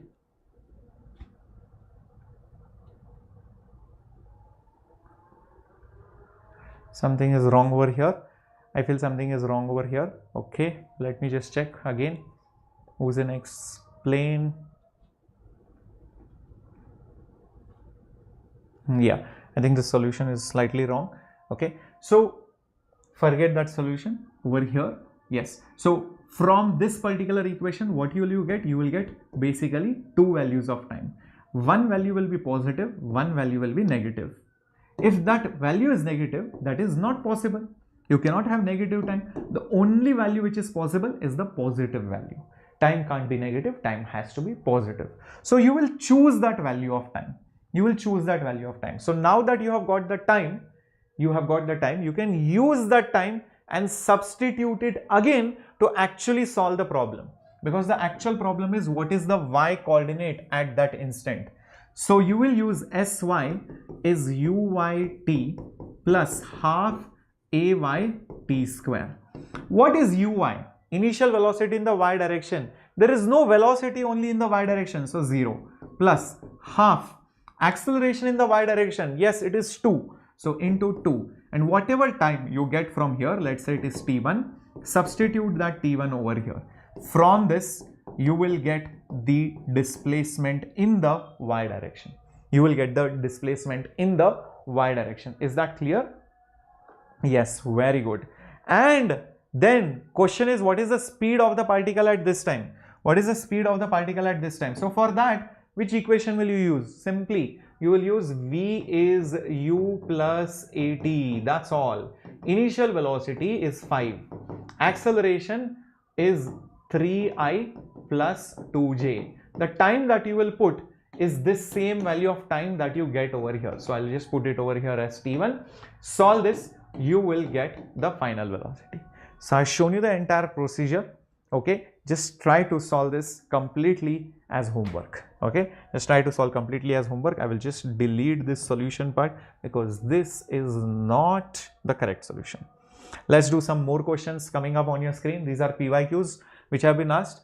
If a body is going with certain speed towards east, after 10 seconds its speed becomes 40 towards the north, what is the average acceleration of the body? This kind of question we just did some time back. So you will be able to still do it, my dear students. Acceleration is final minus initial divided by the time. Where is the particle going? The particle is going towards east, then it moves towards the north. It was going like this, it moved like this and went like that. This is final, this is initial. So when I write final velocity and the speed becomes 40, right? Final velocity will be 40 j cap. Think about it. Final velocity will be 40, but in the north direction. What is initial velocity? It is 30 towards east. It is given 30 towards east. That means it will be 30 I cap. How much is the time taken? It is 10. So when you divide by 10, it will become 4 j cap minus 3 I cap, right? So you always put I first and then put j. So minus 3 I cap plus 4j is nothing but your acceleration. But the question is, what is the magnitude of it? So the magnitude of this will be root of minus 3 square plus 4 square, which is root 25, which is just 5. So that should be the answer, which is 5 meters per second square. 5 meters per second square. Yes, perfect. Perfect. Yeah, relative velocity, another class, my dear students, Varalakshmi. This is particularly focused on two-dimensional non-relative motion. Okay. Moving ahead to another question. X and Y coordinates are given by this. X and Y are in meters, T is in seconds. What's the acceleration at 2 seconds? This was asked in NEET 2017. This was asked in NEET 2017. How do you do this? X coordinate and Y coordinate is given. So think about it. The X velocity will be just dx by dt. That means you have to differentiate 5t minus 2t square. When you differentiate it, you will get 5 minus 2 into 2t, which is basically 5 minus 4t. That is your x velocity. What is your x acceleration? It will be the derivative of the x velocity. So it's just taking the derivative of 5 minus 4t. 5's derivative will be constant, that means 0.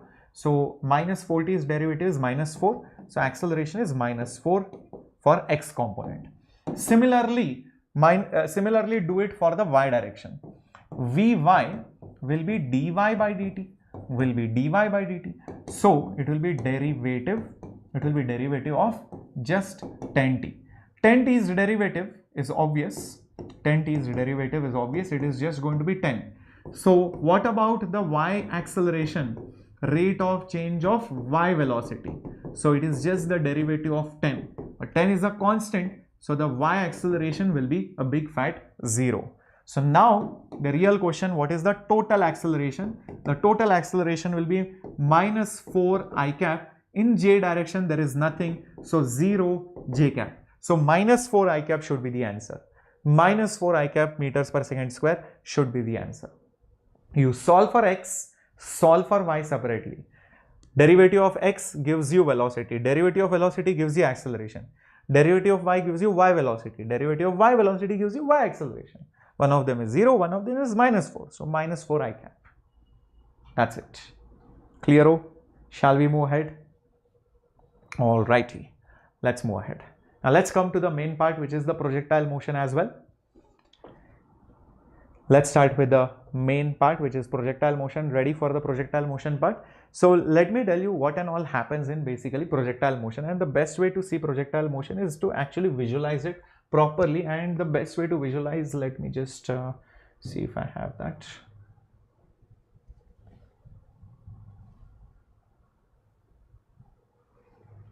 Yeah, seeing this simulation. This simulation is very nice. So this is this website called as PhET.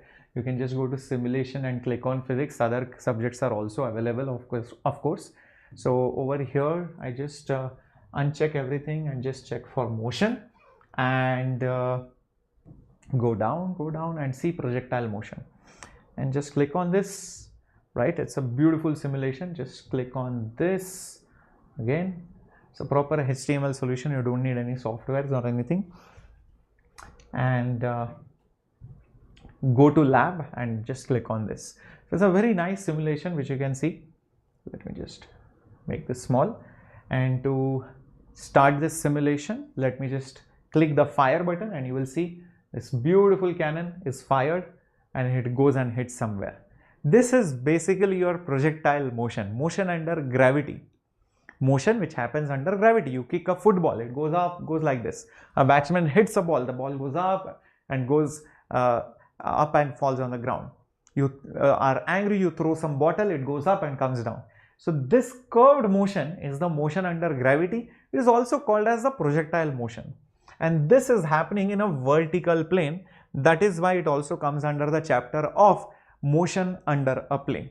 Motion under a plane, right? So you can change the angle obviously, and it will go at different places, different heights, different time.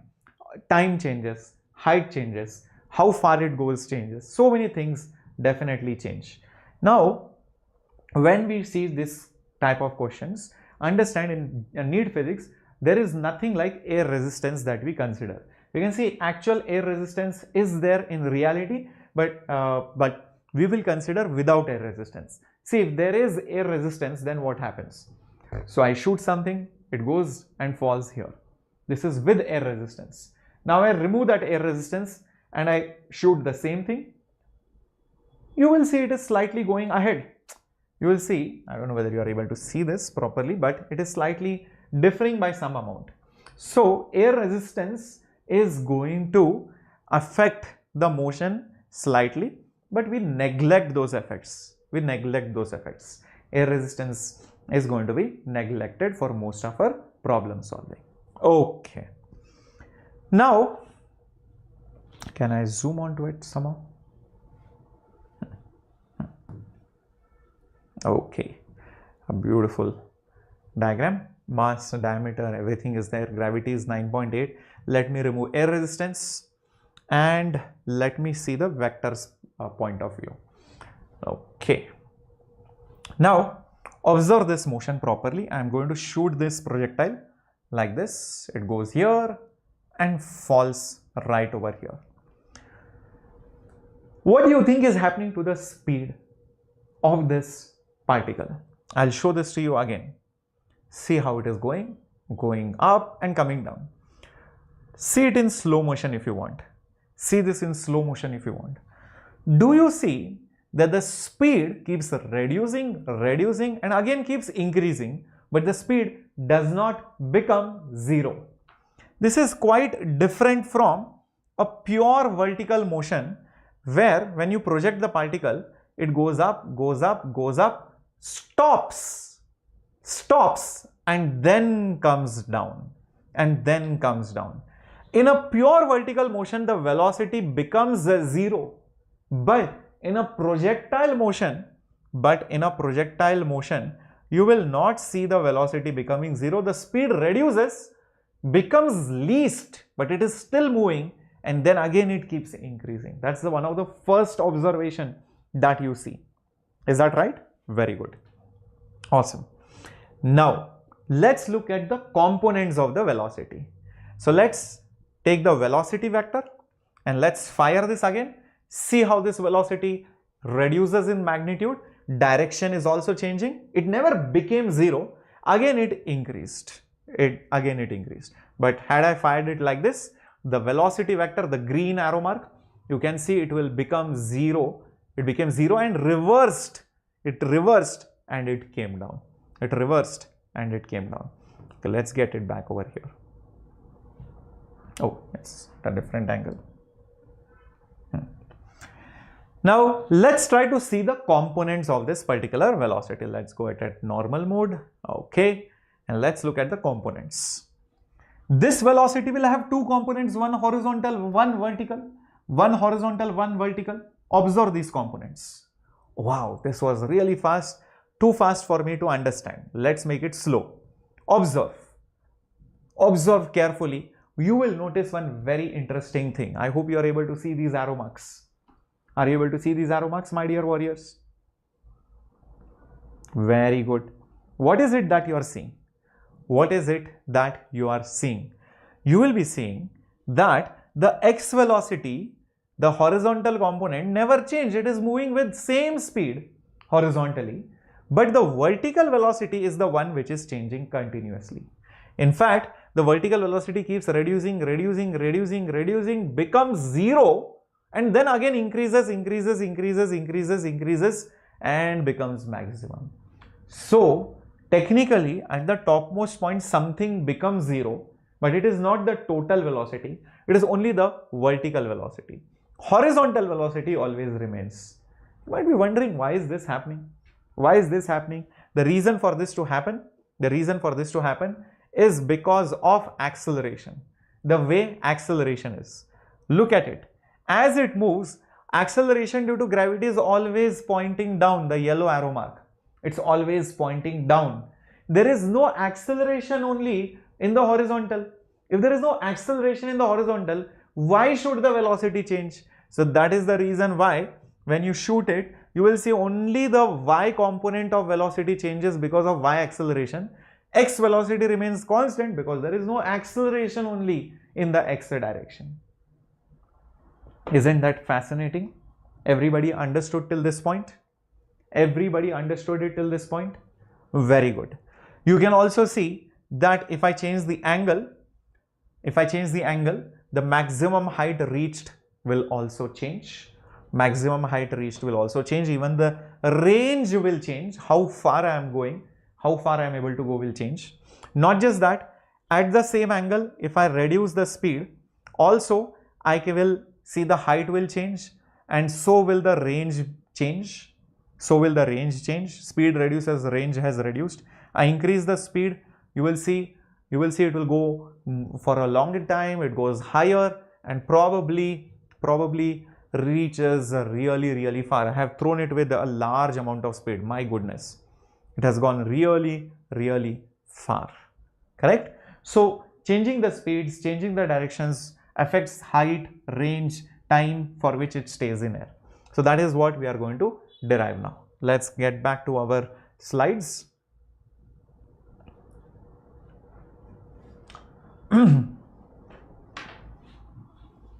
One second.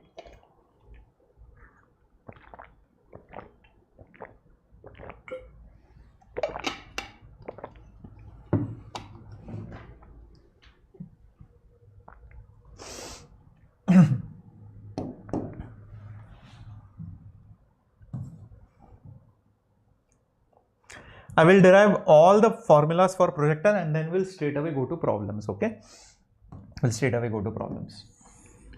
So this is your ground level, okay, and the ground level is usually considered as our x-axis and the vertical direction is usually taken as your y-axis.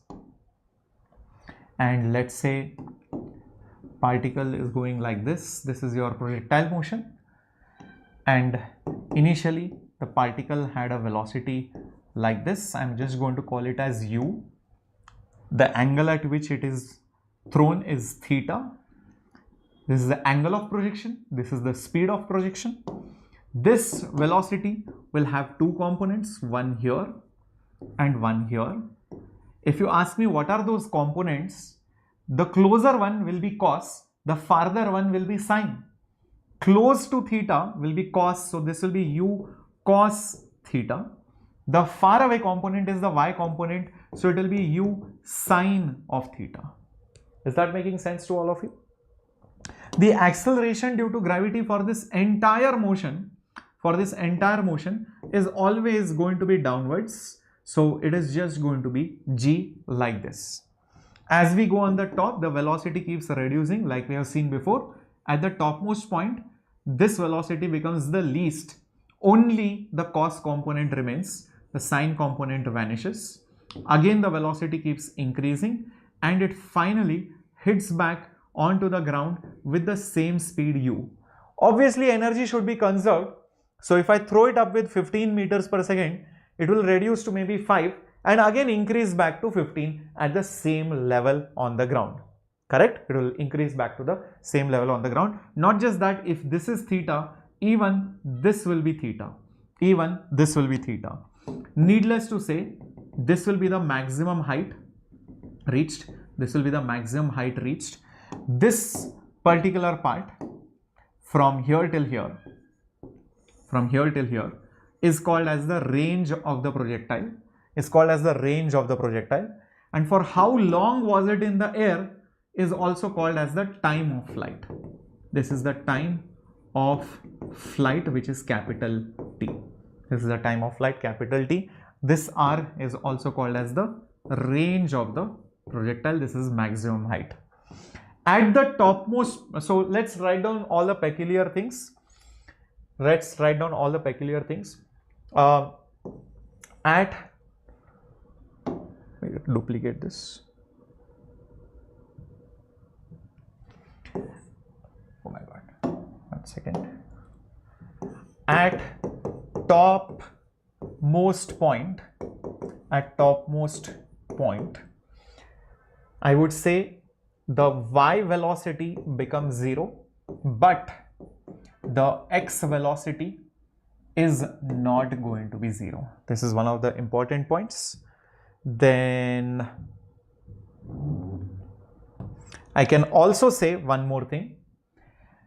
How much ever time it takes to go up, same time it takes to go down. So the total time is the time taken to go up into 2 or time taken to go down into 2. So the time, 1 second. The time taken to go up is the same time to go down because the motion is having symmetry. The motion is having symmetry. So the total time of flight is 2 times the time taken to go up or 2 times the time taken to go down. This was also true in vertical motion. When you throw a ball up, whatever time it takes to go up and down is the same thing. Right. Very good. Excellent. Now, another thing which we can say is that over here, the acceleration in the x direction is 0, whereas the acceleration in the y direction is negative g, because of which what happens is, since there is no acceleration in the horizontal direction, the horizontal velocity remains a constant and it always remains as u cos theta. It always remains as u cos theta. Whereas in the vertical direction, the y velocity is not going to be a constant. It's not going to be a constant. In fact, Vy is uy plus ay into t, kinematic equation. Initial velocity in the y direction is u sine theta. Acceleration is g, so into t. So that is your y velocity. That is your y velocity. This is your x velocity. Is that clear? This is how you find the speed at any given instant. You can find the x and the y components. You can find the x and the y components at any instant. Now, can I find the highest point? Can I find the time taken to go up and the time taken to go down? Can I find the range of the motion? Can I make some equation of motion? The answer to all these questions is yes. Let's do this one by one. Okay, so till now we have seen how the acceleration functions, how it affects which velocity and which velocity does not get affected. Till now we have seen this. Let's start with the maximum height formula. To find the maximum height, what we need to do is use this equation. To reach on the top, when you go on the top, the y velocity becomes 0. The y velocity becomes 0. So let's use this. Vy is uy plus ay into t. What is Vy? I just told you it is 0. Initial velocity is u sine theta. Acceleration, oh, I know, but time I don't know. Okay, so using this will be of no use. Maybe I need some other equation like this. Vy square is uy square plus 2ay into displacement in the y direction. Vy is 0, so this is 0. Initial velocity u sine theta, so u sine theta whole square. Acceleration minus g, because it is down. Displacement in the y direction by the time you go up is basically h, Bring these people over here, so it will become 2gh is u square sine square theta. So naturally h will be u square sine square theta divided by 2g. So this is the answer, my dear warriors. U square sine square theta by 2g. Is that clear? Everyone with me on this? Perfect. Great. Let's move on. H is u square sine square theta by 2g. Next, the total time of flight. To find the total time of flight, find the time taken to go up or the time taken to go down, multiply by 2, that's all. So let's do the math. So if you want to just consider the upward motion and you use Vy is uy plus ay into t. When you reach on the top, y velocity is 0. Initial velocity is u sine theta. Acceleration is minus g. And this is the time taken to go up. Bring this over here. So g into time taken to go up is basically u sine theta. So therefore the time taken to go up is u sine theta divided by g. If I know this, I can find the total time of flight. It is double of that. So the total time is 2 times of this whole thing. So it is 2 into u sine theta divided by g. So that's how you find the time of flight. That's how you find the total time of flight.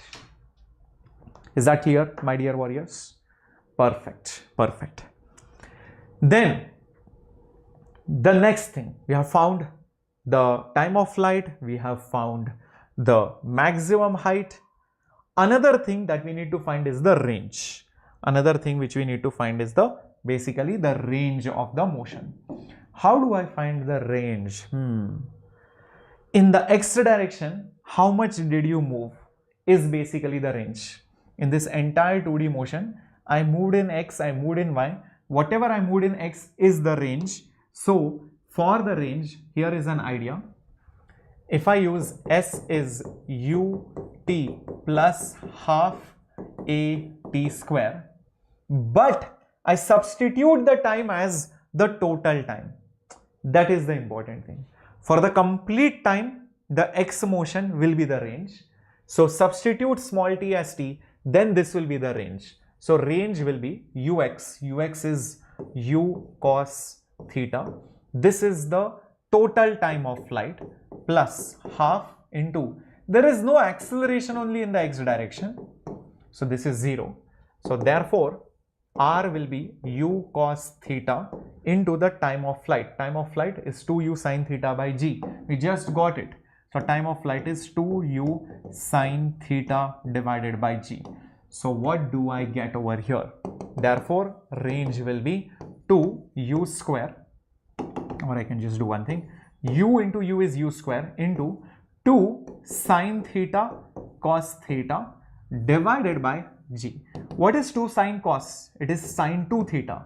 So it is trigonometry. Sin 2 theta divided by g. So that is the range formula.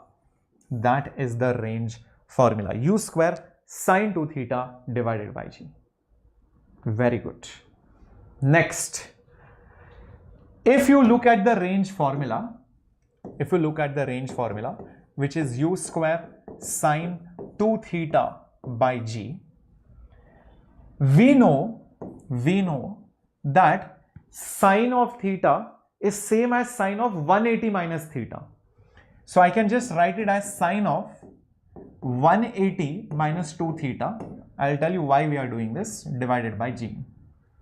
Now what I will do is, I will write it as u square into sine 2 times 180 is 2 into 90. So take 2 common. So it will become 2 into 90 minus theta divided by g.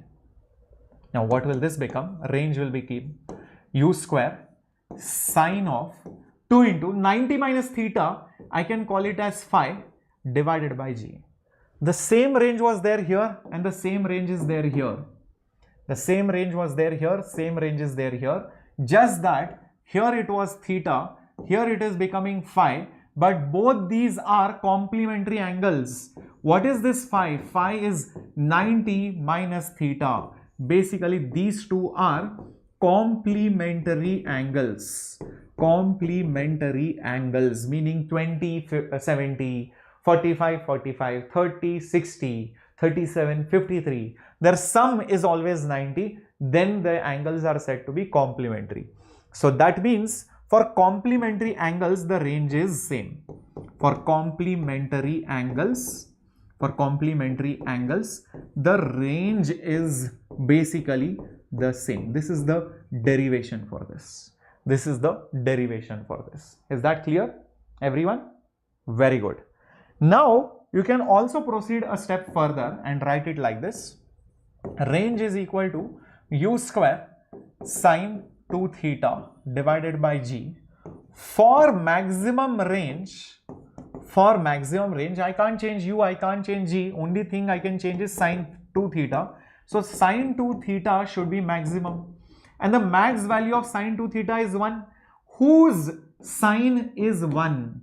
Obviously, this angle should be 90 degree. Basically, 2 theta is 90. That means theta is 45 degree. That means theta is 45 degree. Let's put this to a test whether it works or not. Going back to this problem, and let's reduce the speed to a decent speed like this, and let's clear everything. Let's fire it at 25 degree and see where does it go. Okay, this is going over here. Now once I see for 25 degrees it is landing over here, the complementary angle for 25 will be 65. Let's see what happens at 65 degree. Oh, it went up higher. It went up higher for a longer time, but it landed exactly at the same place. It landed exactly at the same place. Interesting. Let me fire it at 50 degree and see what happens. Let me fire at 50 degree and see what happens. Wow, it goes and falls here slightly farther.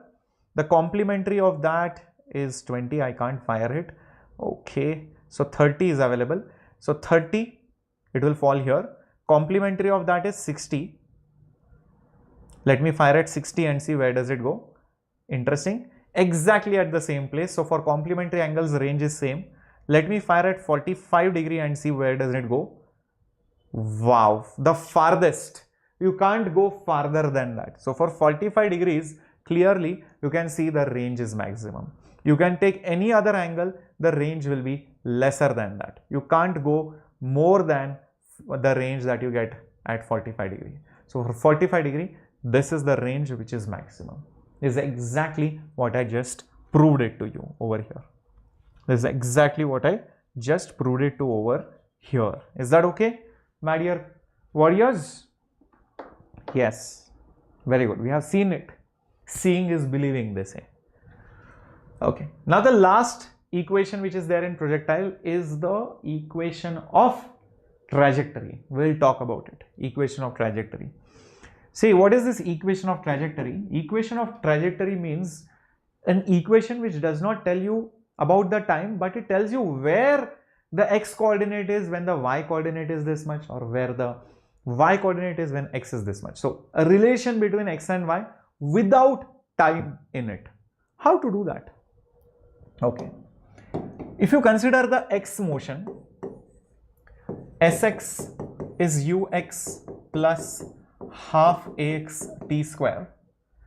After some time, the particle has reached here, has gone here.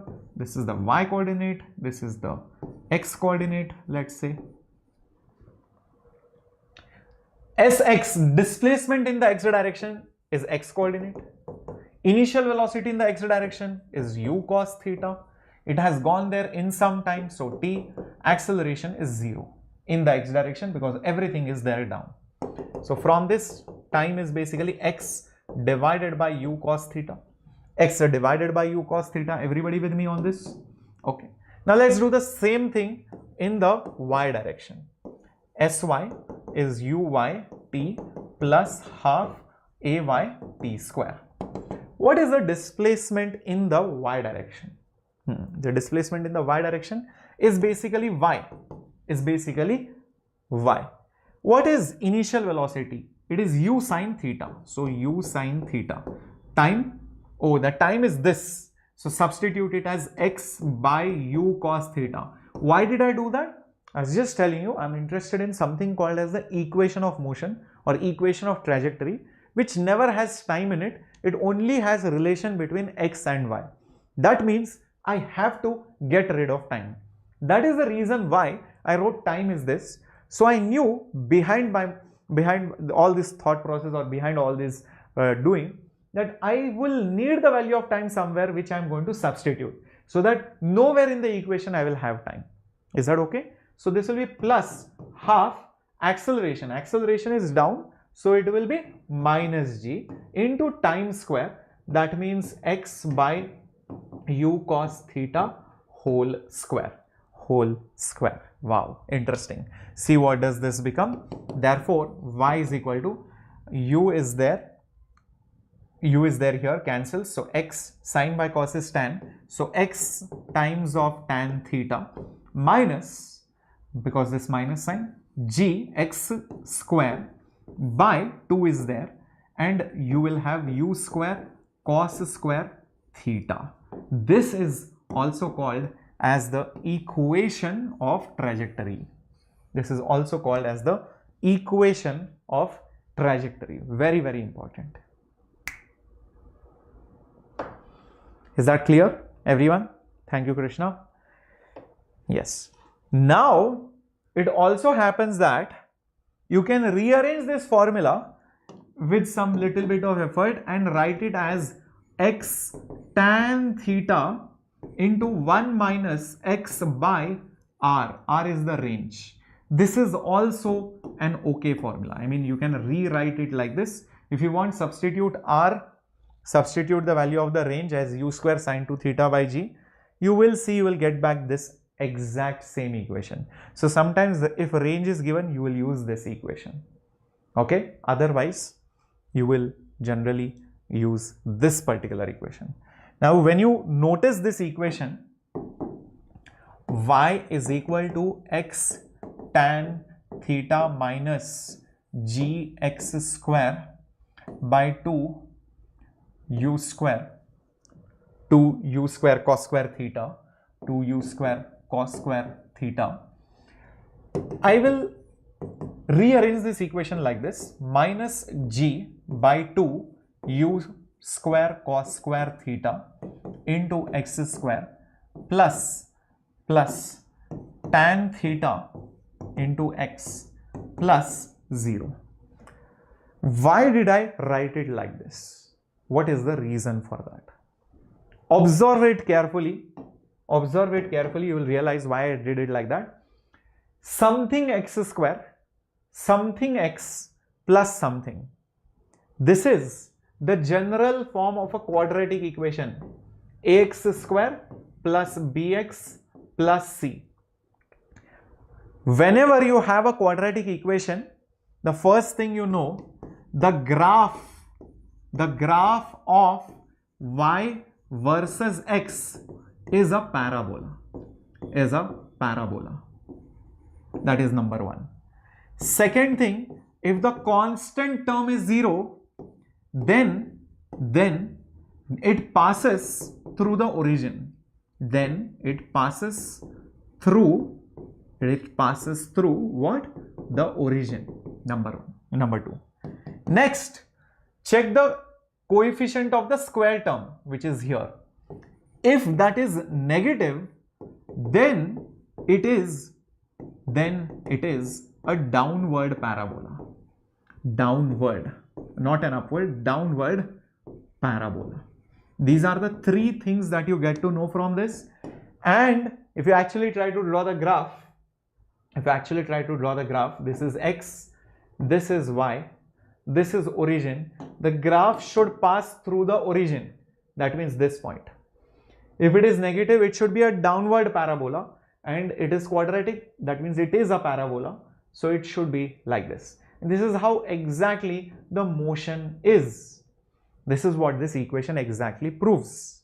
This is exactly what this equation proves, that the motion is going to be a parabolic motion. It is going to be a parabolic motion. Is that absolutely very clear, my dear warriors? Pakka? Done and dusted? Very nice. Very nice. Kudos. Right. So this is also done. The equation of trajectory. Sometimes you will get questions where you are throwing things from a hill. You are throwing the things from a hill. Yeah. I'll be letting you know what the next chapter is very soon. Most likely we'll do wave optics. We'll also do probably heat transfer. These are the two things. And then the final over will be over. Most of it. I think hardly anything is left then. Anything else? I think you should check my old classes or check my previous classes. You will be able to see most of the chapters are covered. If anything else is there, we'll probably do it in the next 1 month, or you can also, if you are a part of the crash course, you can get those lectures as well. All my lectures are there. All other teachers' classes are also there. Just be a part of the crash course, because the crash course is just for 1999 rupees now. Cool. So make use of that as well. Right. Okay. Now, the next part is when you are projecting it from a hill.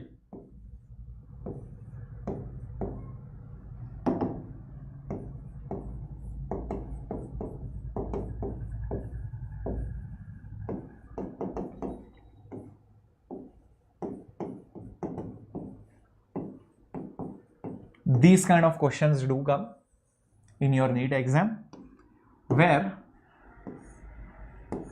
you are standing on a hill and you are throwing something, or there is an aeroplane and there is a bomb or something which is dropped on the ground. The aeroplane is moving like this with some speed. You are throwing this with some speed. In either case, the problem, solution, formulas, concept is the same. A bomb being dropped from a plane, or you are on the hill and you are throwing it. How? When you throw this, the motion of the particle will be like that. This is how the motion will be. The motion is under gravity, gravity is down. You have only given horizontal motion, and slowly the speed increases and it falls down. Here also, when you drop the bomb from the plane, because the bomb is carried with the plane, the bomb also has some velocity in the x direction. The bomb still has some velocity in the x direction. So it's like you are standing on a hill and then throwing it. So the motion will exactly resemble it. So technically there is no difference between this problem and this problem. It's one and the same thing, my dear warriors. It's one and the same thing. This will be the altitude at which the plane is moving. This will be the height of the hill. The speed of projection will be given. Here the plane's speed will be given. Here the time taken for the bomb to be dropped will be given. Here how much time will the ball fall on the ground or on the base from this tower will be asked or given. Similarly, how far from the base of the tower will the ball fall will be asked or given. Here, from the time you drop till the time it hits, how much ground distance does the plane cover, or how much distance before the plane should drop the bomb will be asked or given. So the wordings will change, but the meaning is the same. The wordings will be different, like height of the tower will become altitude of the plane. That's all. The wordings will be different, but equations, formulas, concepts are absolutely the same. Is that right? So let's see what are the equations for them. Let's see what are the equations for them. So if you have this tower or this altitude of height h, and let's take the base over here. This is your x-axis, and you are throwing this ball with a certain speed u. So what happens is it goes like this and falls over here. So by the time it reaches here, it has a good amount of speed. It is not going to be the same. It will be something different. This is how the motion is going to be.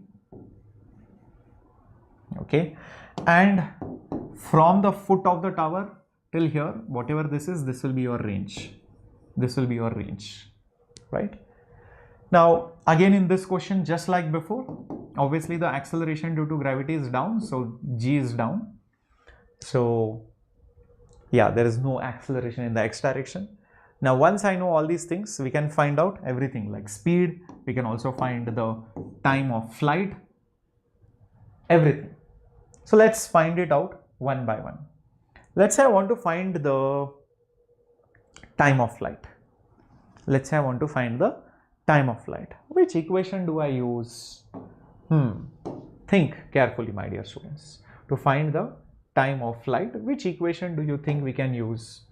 Maybe let's use an equation in the y direction and the second equation. I'll tell you why.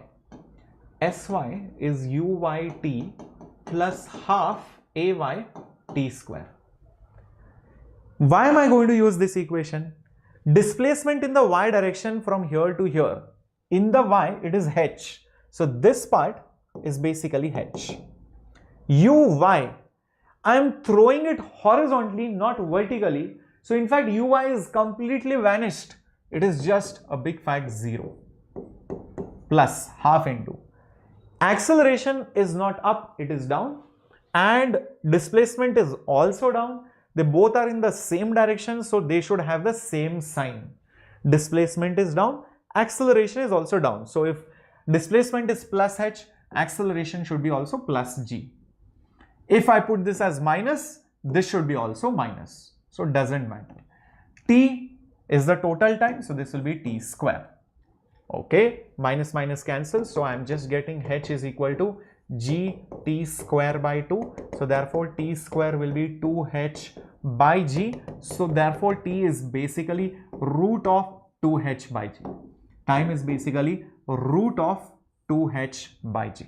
This is the total time for which the ball or that bomb or that projectile stays in air. Don't use 2u sine theta by g. That will not work because this formula is only from a hill. When do you use 2u sine theta by g? When you are throwing it from the ground and it is coming back on the ground. Throwing it from the ground and coming back at the same level. But when there is a height difference, you are throwing it horizontally, then the formula for time will be completely different. Root of 2h by g. Is that clear? Very good. Now let's find the range also. Let's find the velocity also. That is not that difficult. How to find the range? Well, one thing is there. The horizontal velocity will never ever change. Since acceleration in the x direction is 0, velocity in the x direction will remain constant and it will always remain as u, just like in your normal projectile motion. Okay. So, when I write Sx is equal to ux t plus half ax t square, think about it. Sx means displacement in the x direction. It is going like this, but in the x direction, how much has it displaced? It has displaced by an amount of r. What is the horizontal velocity? It is simply u. For how much time? The total time t. For the total time t, if it moves horizontally with that speed, it has moved a displacement of r, which is the range. What is the acceleration? It is a big fat 0. So that is not even going to be there, and it is just going to be ut. So time value, I just figured it out here, root of 2h by g. So this will be u into root of 2h by g. That is the range formula. You should know this. You should know this. Cool? Perfect. Moving ahead. Lastly, the velocity. This velocity will have two components, obviously. This will have two components. One will be Vy, one will be Vx. Vx is very easy. Vx will be Ux, it will be U, it will be constant. It will be constant. Vy will change. I can use, it is Uy square plus 2Ay Sy, third kinematic equation. So Vy square will be Uy. Initial velocity is in the x direction, nothing is there in the y direction, so this is a big fat 0.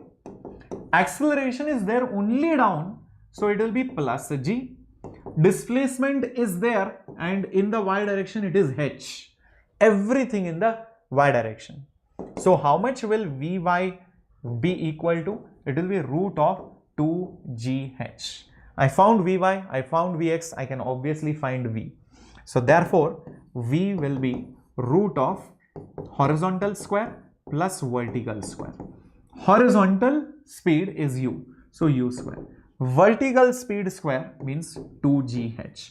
So this is the total speed, u square plus 2gh, entire thing under the root. Entire thing under the root. Is that clear, my dear students? So these are all the formulas and their derivations.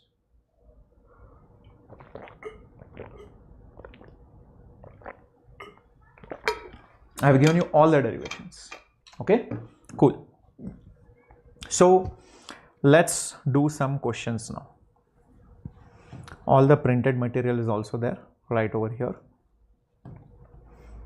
Oops, once again.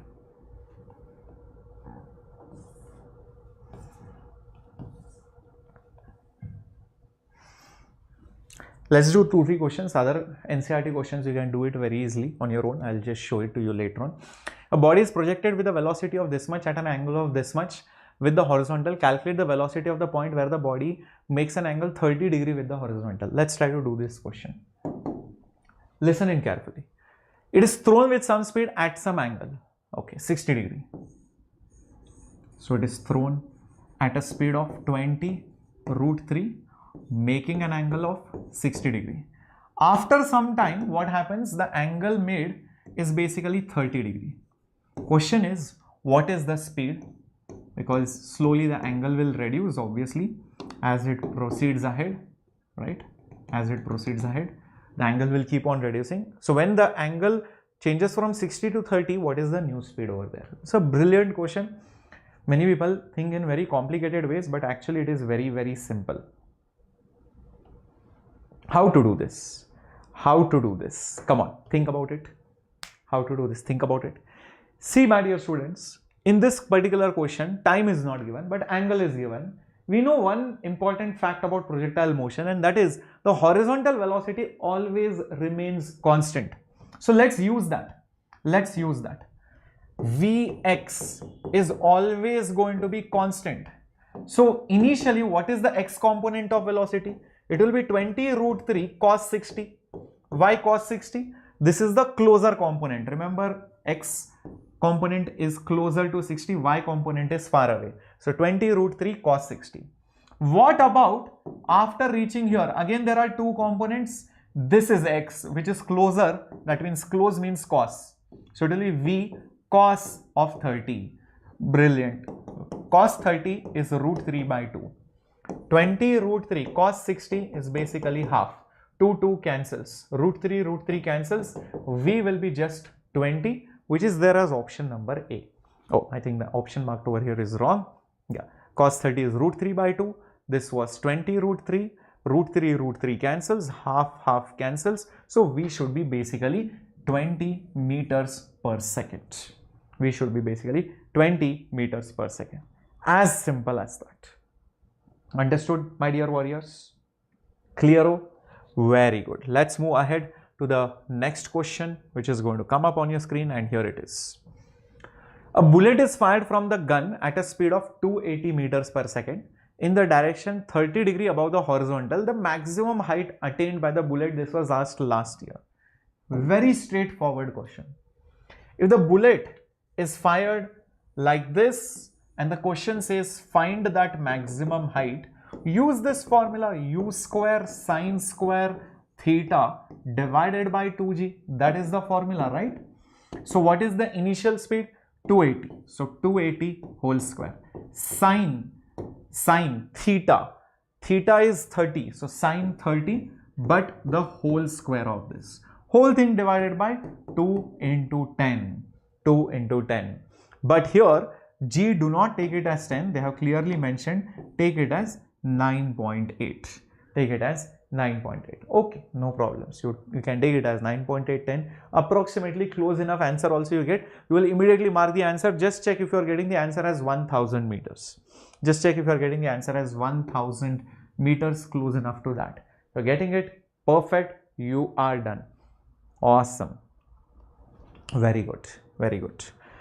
Then, what are the different types of questions in NCERT which were given? Let's have a look at that too. Let's have a look at that too. There is a hiker which stands on the edge of a cliff 490 meters above the ground, throws a stone horizontally with certain speed. Find the time taken by the stone to reach the ground and the speed with which it hits the ground. Direct question. This is the kind of questions which are there in NCERT. Height of the tower is already given, which is 490 meters. 490 meters. It's already given. The base is like this, and you are throwing it with what speed? 15 meters per second. You are throwing it with 15 meters per second. So we know what is going to happen. It is going to go like this. It is going to fall here, and it will have certain speed over here, and it will also take certain time to fall down. Time formula, I just gave it to you right over here.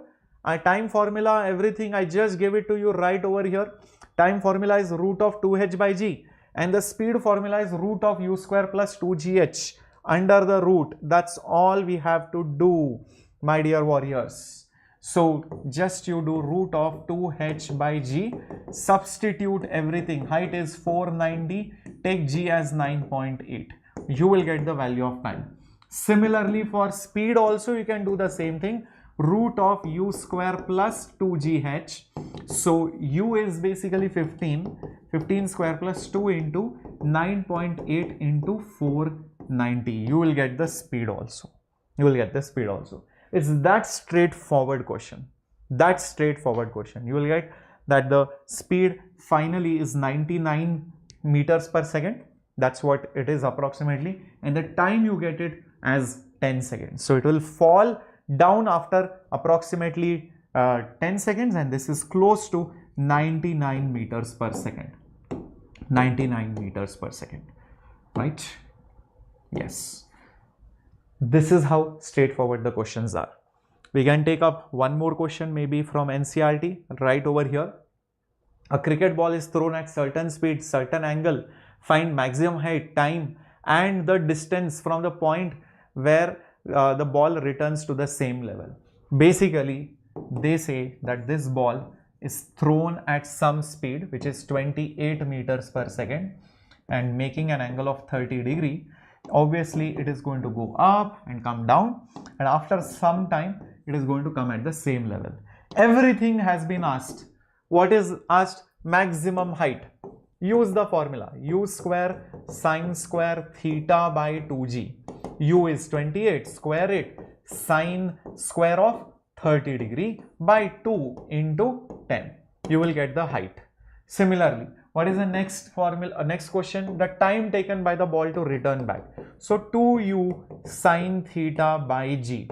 So 2 into 28 into sine of 30 divided by 10. So that will give you the time of flight.